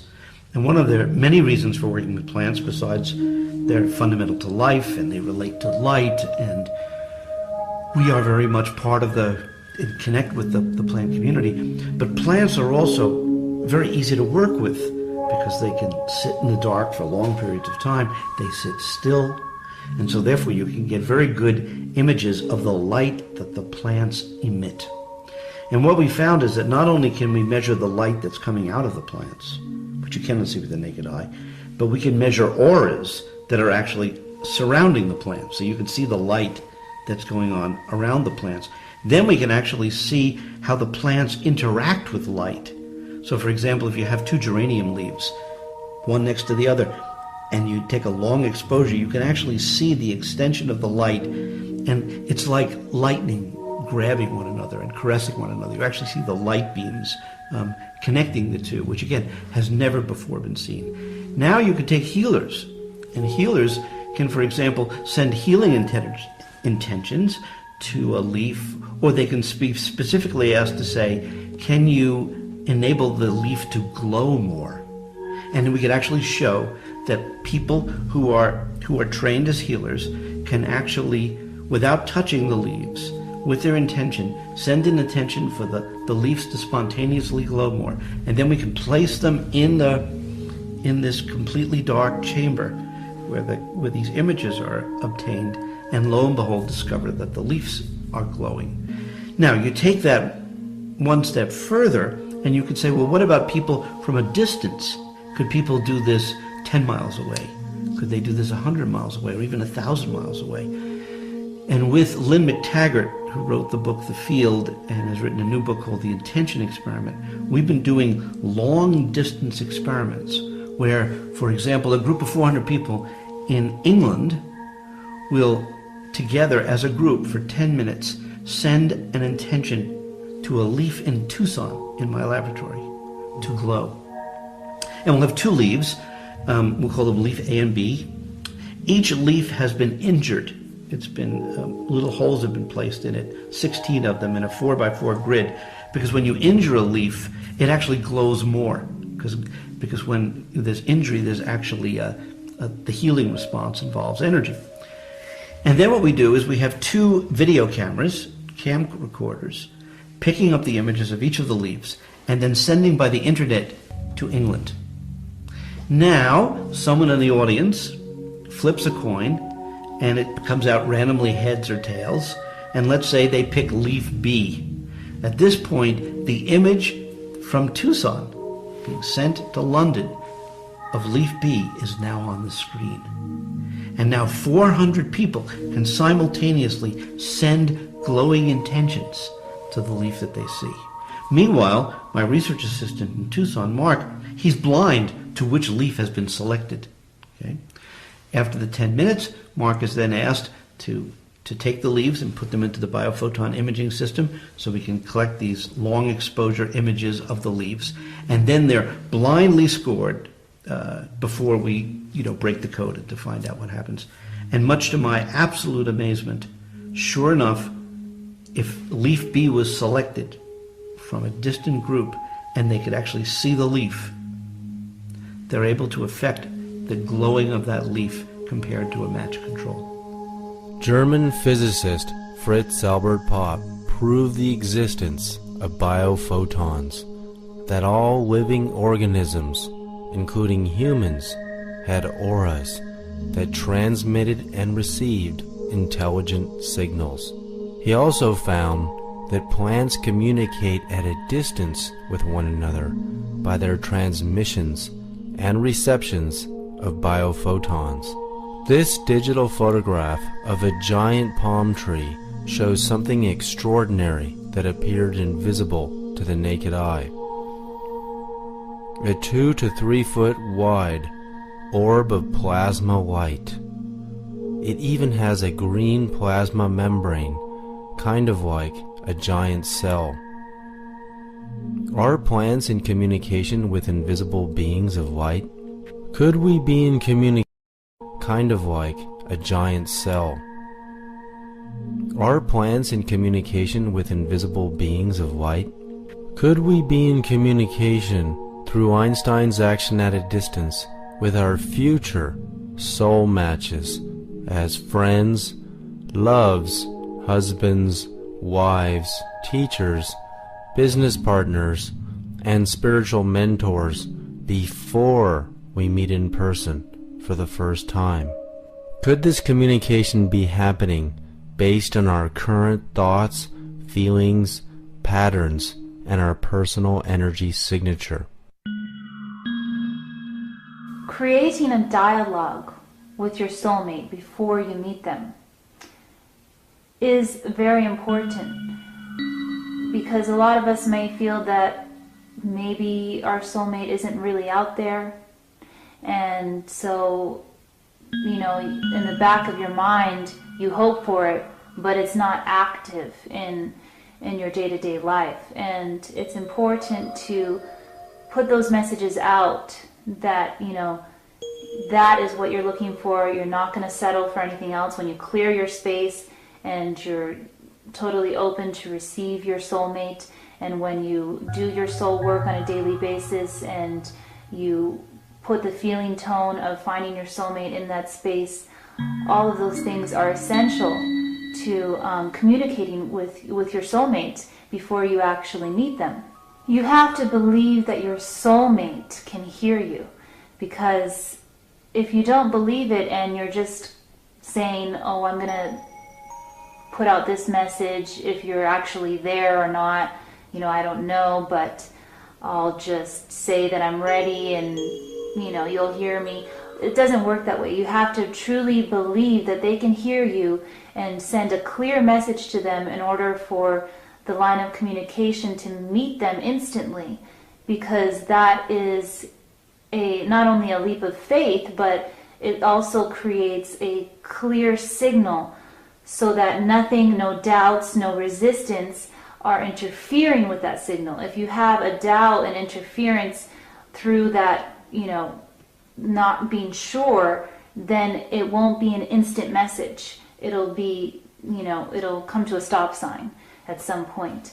So it's really important to have faith and true belief that your soulmate can hear you when you're sending out those feeling tones and those messages of I'm ready for you, and mirroring that in your actions in your day-to-day basis.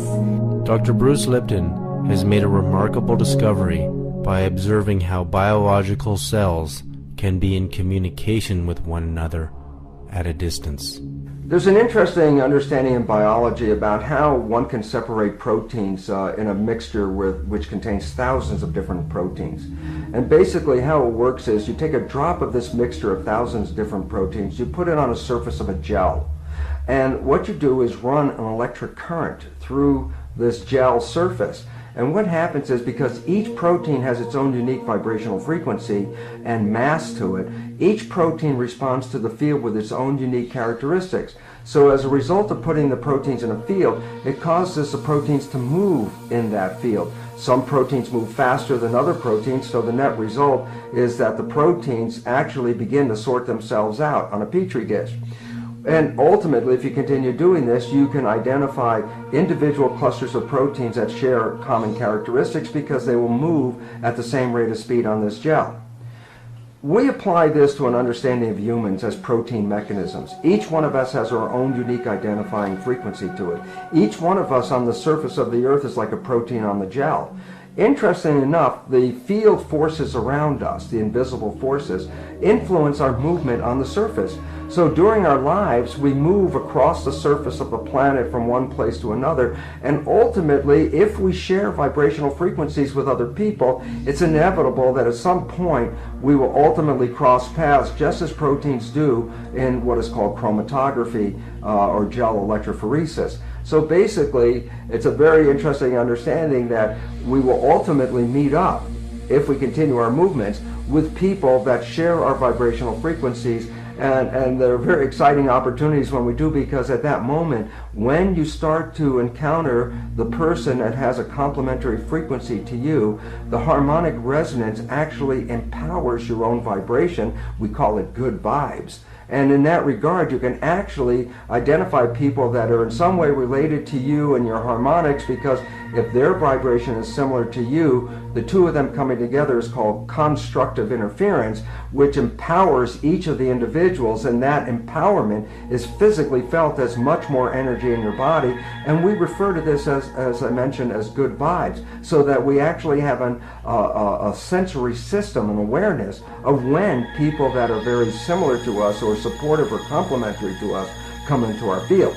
I should also acknowledge that there are other people who actually cancel our energies just as well. That's called destructive interference, so that when some people come together, they actually lose energy and feel weaker, and we refer to that as bad vibes. So the nature of our communications are, there is a vibrational communication that precedes our verbal communication. As we realize we are communicating in the present moment with our future soul matches, business partners, mentors, spiritual teachers, and even God at a distance, we can understand how to co-create our own reality.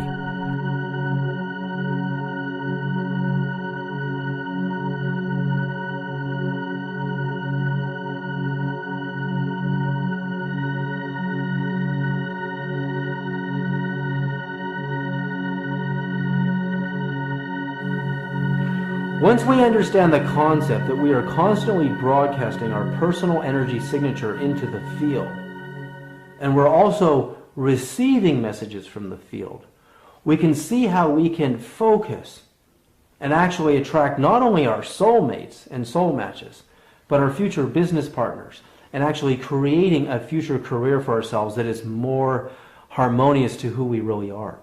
We can also see how we can use the field to attract our spiritual teachers. We want to find teachers that resonate with where we want to go in our spirituality, regardless of our religion. But also, how we can use the field to create a dialogue with the universe itself. So, whether we're an architect, an astronomer, a biologist, a medical doctor, a musician, an artist, or even a student, by creating this dialogue with the super intelligent levels of the field, and expanding our consciousness ultimately into the 9 levels of the cosmos, the 9 levels of the angelic and the 9 levels of the field, we can get the answers to anything we can imagine. The cure for AIDS, the cure for biofuels, the next biofuels. We can find the secrets to nuclear fusion. We can find the secrets to unlimited zero-point energy. We can find the secrets to the next song, the next generation of music. All of that information is available to us in this field if we can tap into it.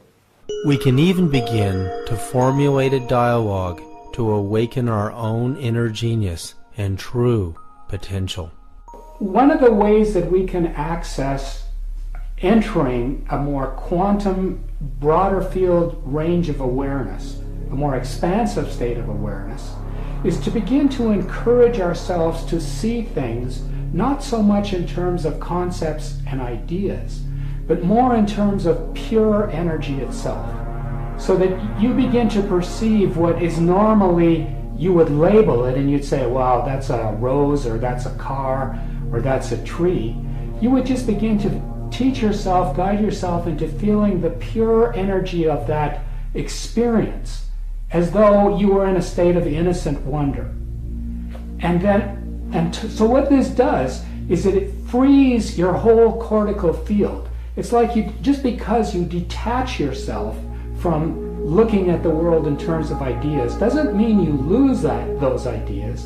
What it does is it helps you to free your informational field up, so that now when you encourage yourself to go into really deep states of peaceful, quiet, core being relaxation quiet, when you learn to penetrate to the very core essence of the quantum field itself, what you start to feel is an incredible harmonic peacefulness.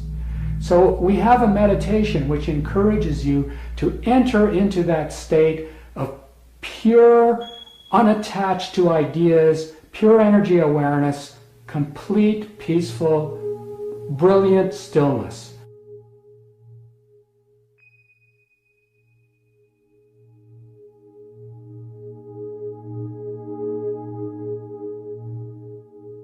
And as you enter that, what we now know from studies of creative genius, that it's often exactly when we're in the most relaxed, most sort of open-minded spaces that we begin our brain process, because it's now free.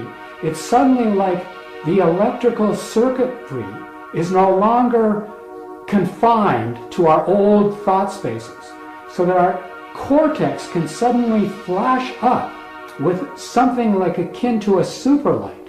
Like the light of our awareness within our awareness field can suddenly flash into our whole brain field in a much more core contextual way, and we start to holographically insight instead of think. We start to get picture images. We start to see potential solutions that are way more holographic. For a description of the difference between holographing and thinking, if you were to think of say a round basketball, and if you were to take a 1 diameter slice of that basketball in an attempt to understand a whole field of information, what you would end up with is with 2 polarized opposites. You would have like an either or a right or a left position, or a good or a bad position. And you'd have an argument because you've polarized the informational field. And you tend to look at that informational field in terms of being somewhere along that band. I'm in the center, I'm on the right, I'm on the left.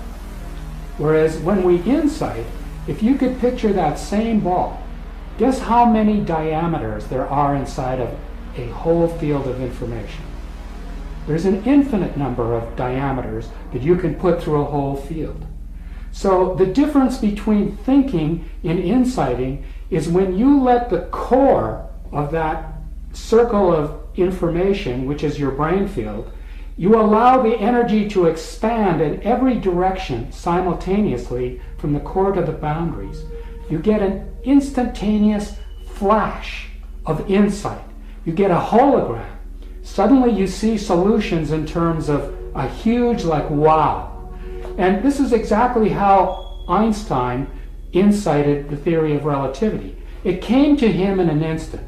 It took him 2 years to try to explain what he saw in that instant through conventional linear sequential logics. So what we're talking about is teaching people, opening people to a new level of awareness in which they begin to support their intelligence field, to jump into quantum field holographing as opposed to thinking.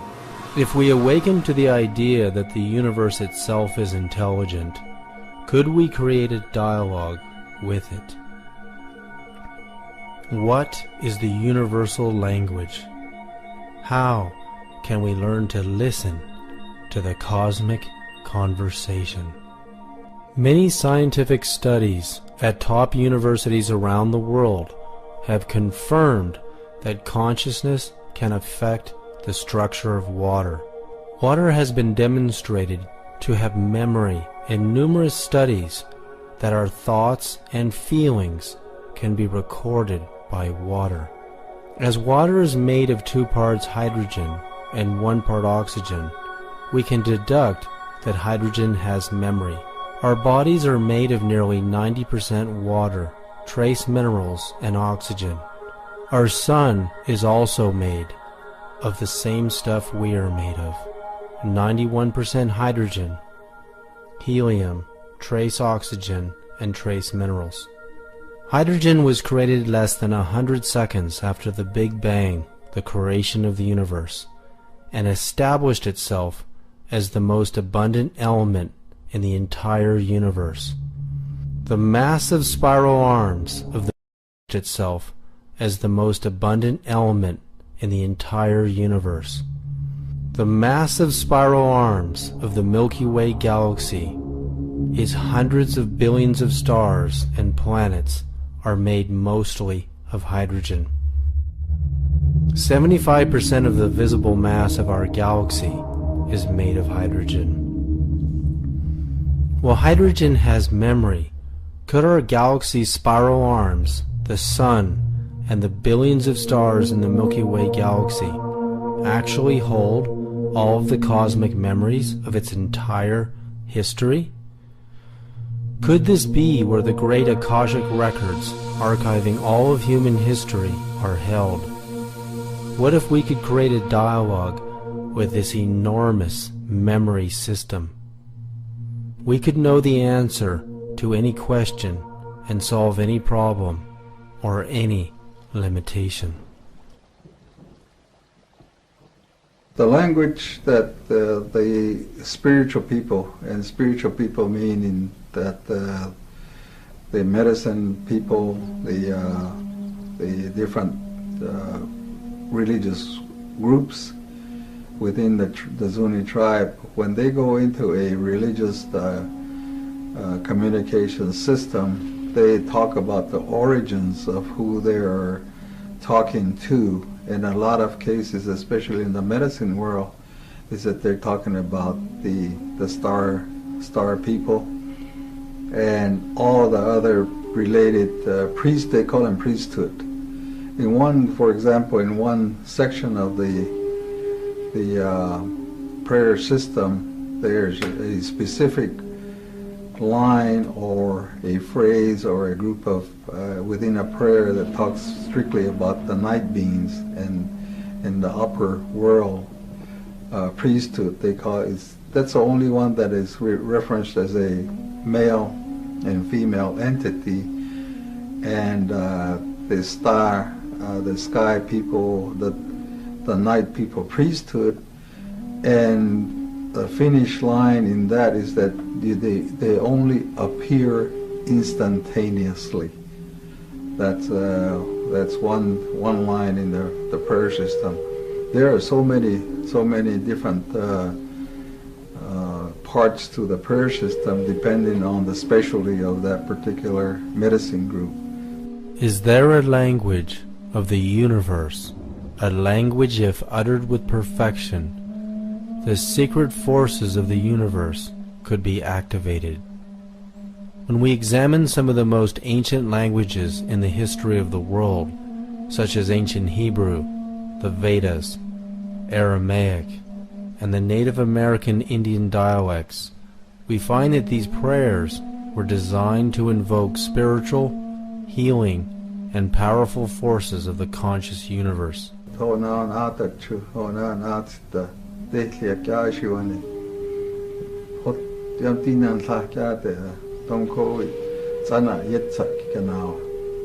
I mean by that is that during the nighttime, the night priesthood, including the female, they come, and also that I'm talking about the priesthood of the universe. They only come and show themselves instantaneously, is what that passage means when you're doing our prayers. When we communicate them with directly, that is the prayer that they use. The language of the Zuni is a very unique language in that there is no other Indian tribe that has any connection with the Zuni language. The Zuni is a standalone language system as determined by the people that study the languages and trying to connect it with other Indian tribes, say like the Hopi or the existing Pueblo tribes around Albuquerque, New Mexico, and even clear down to the Azteco Inca tribes. And the ethnologists and the linguists have never found any connection to any of the Zuni language, so it's a standalone system by itself as far as the language is concerned. Do all ancient dialects go back to the same source, the sounds of nature and the sounds of the universe itself?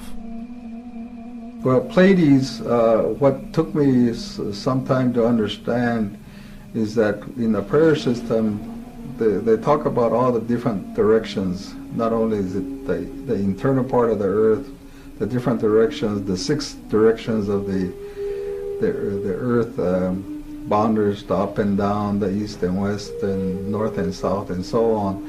And in the when they start talking, giving prayer to those people that are in the upper world, it starts out with what the Zunis refer to as the rock roof, and they're referred to as priests or gods. The rock roof, then the next one is the moon and the sun, the Big Dipper, and as it goes up, then it talks about the 7. The 7 took me a long time to figure out that was referring to Pleiades. Pleiades having got 7 star group or whatever it is. And then above that is the supernova group. And depending on the specific functions of the medicine order society, then again it expands into other star systems, and also certain parts of certain stars stars or planets in the universe, depending on what their specific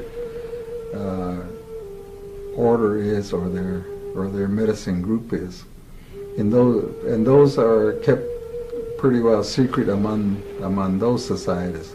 In Zuni, even though the medicine orders are the same, the specific groups have their own references, and sometimes we don't know what the other society references are. But in the case of Pleiades, it's very specific. That's incredible. So you're saying the elders could talk to gods or goddesses from different star systems? Yes. The ancient Hebrew name of God is the name that cannot be uttered or heard by the human ear because it has no vowels to move air through it. The name literally cannot be uttered or heard by the human ear unless vowels are introduced to it. The phonetics of the letters YH, WH produce a sound so low in frequency it cannot be heard. Could the sound of the sun be part of the universal language system?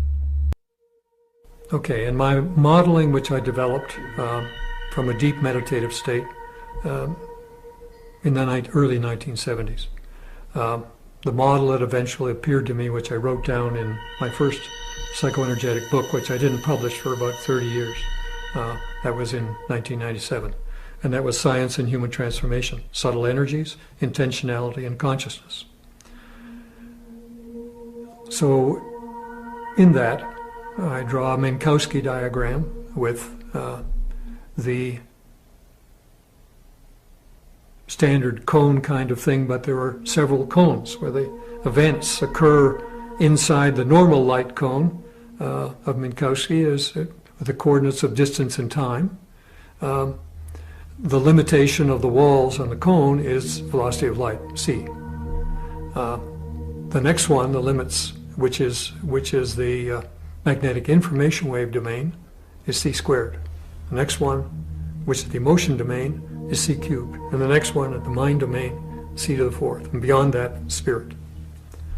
So, again, until you can make measurements, we will not be able to check these kinds of things. But they're internally self-consistent with a variety of stuff.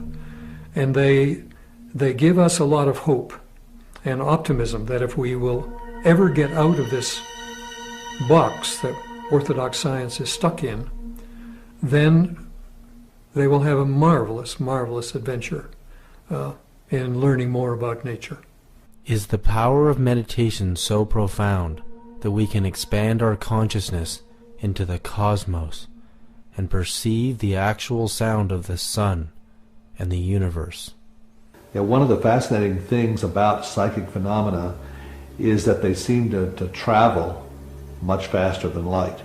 And a piece of evidence to back that up, and there are actually now several experiments, but the first one that I learned about was by a Russian scientist named Podshibian, probably back in the 60s, I believe.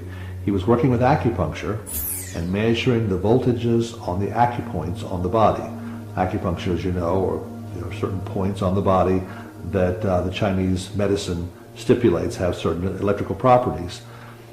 As Podshibian was measuring the voltages, he saw a curious spike in them and wondered what the cause of the spike was. Later he learned there had been a solar flare at the moment that he saw this voltage spike. What was strange is that the spike occurred 8.3 minutes before we would be able to see that solar flare, because light travels, at a limited speed. It takes 8.3 minutes for light to get from the sun to the earth. But his spikes showed up instantaneously. So this is the first evidence. That there's something that travels much faster than light that affects the body and affects the acupuncture system, and we can measure it physically.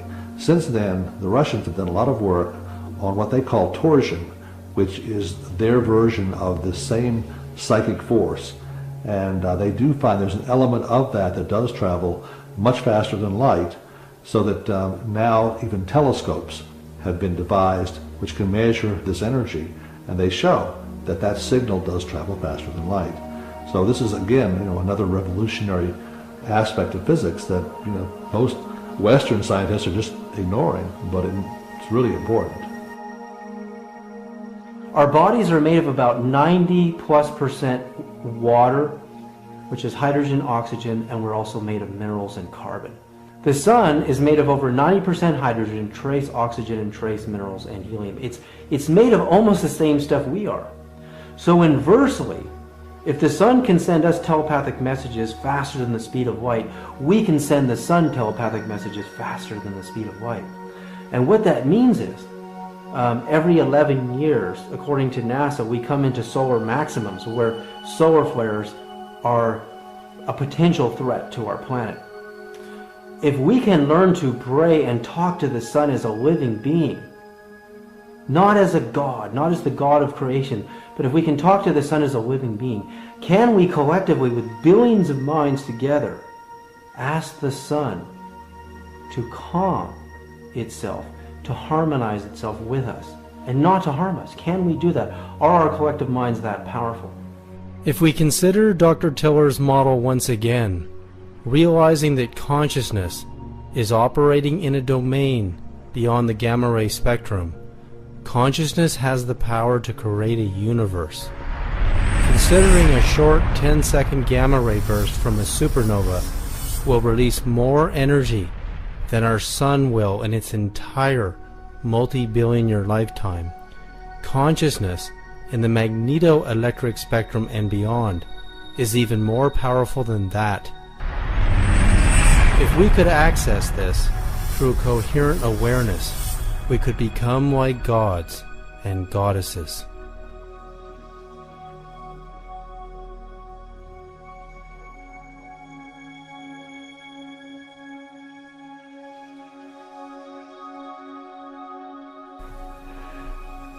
To me, we are all spirits having a physical experience as we ride the river of life together. Our spiritual parents dressed us in these bio-body suits, put us in this playpen that we call a universe, in order to grow in coherence, in order to develop our gifts of intentionality, and in order to become what we were intended to become, co-creators with our spiritual parents. And co-creator means to eventually evolving to the place where you could interact with planets and you could co-create planets or stars. So it's in the game as far as I see it. We're not anywhere near the end of physics, the theory of everything. We're just babes crawling across the floor of the universe. We've hardly begun the great adventure. And all of these things are possible. We manipulate this universe. That's why it's here for us. It's our classroom. No other way to become co-creators on this magnificent scale. But that's in our future from this planet's level of activity. We have to move and become coherent at the deeper levels of nature. Using Einstein's equation of converting frequencies into mass energy, the higher the frequency, the higher the energy. Any frequency into the gamma ray spectrum, the magneto-electric spectrum and beyond, coupled with matter, has the power to create anything we can imagine, including the solar system, the galaxy, and the universe. The coherence at this level of nature is very good. I mean, we can make lasers. We can convert the potential of a light bulb from 50 watts to create temperatures 10 times the surface of the sun if you could make all those photons, electromagnetic photons, coherent. But the dimensionality of the higher dimensions, just as this one, okay, if you look at the most coherent aspect for electromagnetic laser is the wavelength of the light you're dealing with. So, but now if you go to the next level of the vacuum, magnetic information wave level, you've changed the size scale by 10 orders of magnitude. And then to the next level, another 10 orders of magnitude. And the next level, another 10 orders of magnitude. And so to be coherent at those inner levels, really coherent, the energy densities are beyond your imagining. So it isn't just that it goes c squared, c cubed, c to the fourth. The size scale goes down and down and down. The wavelength goes up and up and up. And the power, ultimately, is huge. So in principle, all of the things I've talked about appear to be possible. It is information at this level of reality that tells matter what to do. Consciousness at the magneto-electric spectrum and beyond can also power a spacecraft at the speed of light squared and beyond. Does this give us a new understanding and a new vision of God? When you make the two into one, you will become children of Adam. And when you say, mountain, move from here, it will move. Jesus, the Gospel of Thomas.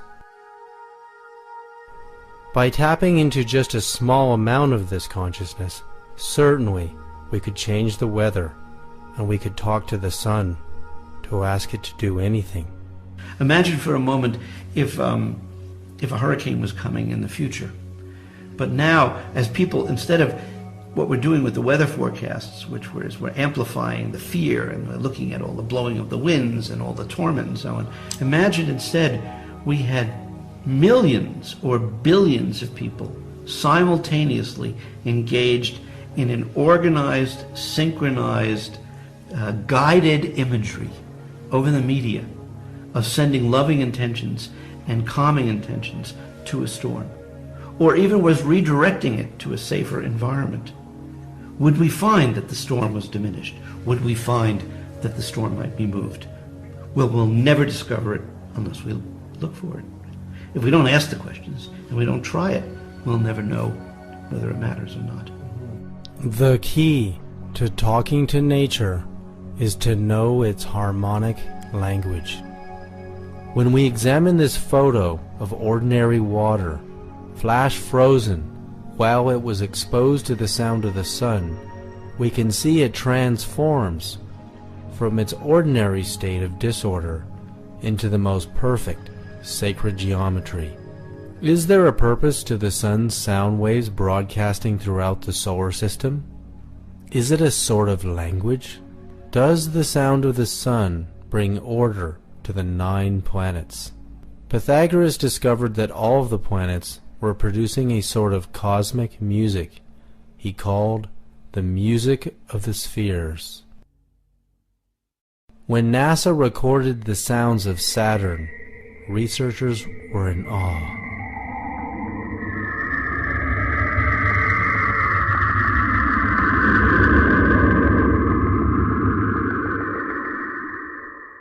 The sound of Uranus.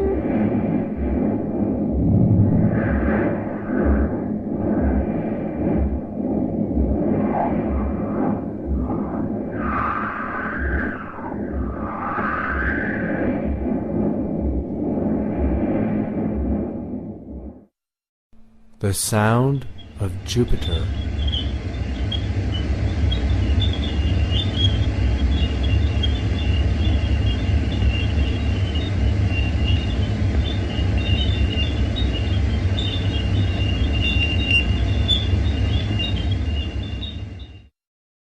The sound of the earth.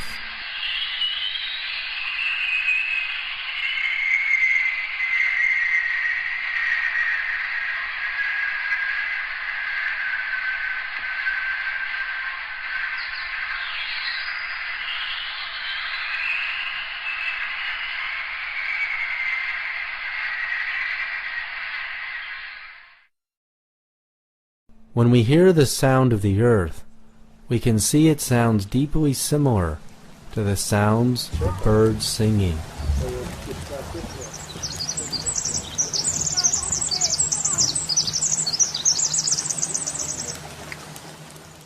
NASA scientists were astounded when they heard the sounds of the earth for the first time, because they knew the birds understood the secret language of the universe and the earth itself. They were singing as if in a dialogue with the creation. When Pythagoras had finished his studies into the music of the planets, he gave birth to the intervallic system of modern music, and thus classical music was born.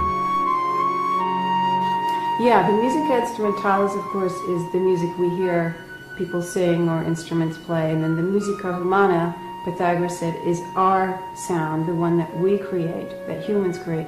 Now the musica mundana is the one that you're describing here, and that's the music of the spheres. And that music, you know, let's not think that it has to sound like music, because really it can just be a very out of this world one-note sound that sounds like one note but actually spreads out into incredible harmonies. And the way you reach that point is truly by meditating or by going to a place, hiking to a place where you can be by yourself. If you don't like meditating, just sitting quietly. But it is a place that you reach when you're quiet. You can't hear these sounds, these harmonies of the spheres. You can't hear them unless you've actually, integrated into your heart center. It's just not possible, because that's where the sound comes in. And so again, the idea of using your intuition, your sixth sense, this is what we're all getting into now. This whole new millennium, I believe, is about activating that again and combining all the knowledge we have, letting go of it, and allowing our hearts to listen to what's really out there. And really where it begins, not so you don't feel like this is a very complicated process, where it begins is to hear your own inner voice. That's really key, is when you hear yourself giving the answers, not somebody outside of yourself, not the media, not your husband or wife, your friend, your family telling you what to do, but you actually tune in to yourself. And once you start tuning in, you have tuned to the music of the spheres. The tuning in is what's necessary to hear the great cosmic music that's out there, which is all about you, because you're part of creation. You're creating this music. So tuning in will allow you to not only hear it, but also to participate in it as well. And again, it differs for everybody as to how that happens.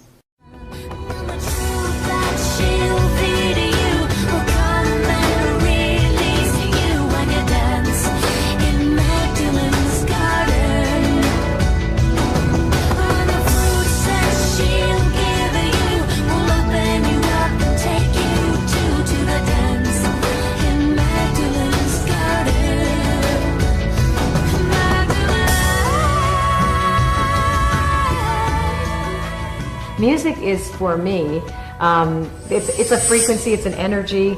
I can hear, I feel it, the emotion of the song. I actually can sense the signature of a song without knowing where it's coming from, but it's given to me. So is it a talent, is it an aptitude? I think I'm a receiver for this. I receive songs. I hear them, I hear the whole parts of it too, so I hear it fully formed. So my inspiration always comes with a life experience. For me, I write songs about God and humanity. Those are always my two subjects. The sense of separateness that the human being feels, and how we try to regain that connection through relationships, romantic relationships, and how that, or things, or the sense of separateness that the human being feels, and how we try to regain that connection through relationships, romantic relationships, and how that, or things, or whatever, how that disappoints us, and that how there is really only God. So a lot of my songs, you can re-listen to them about healing. You'll hear me talk about what sounds like a relationship when really I'm talking about a relationship with a higher power. But I'm always surprised, actually, afterwards. But again, it's usually something that I'm thinking about and I want to speak to, so I allow this to be spoken to through the song.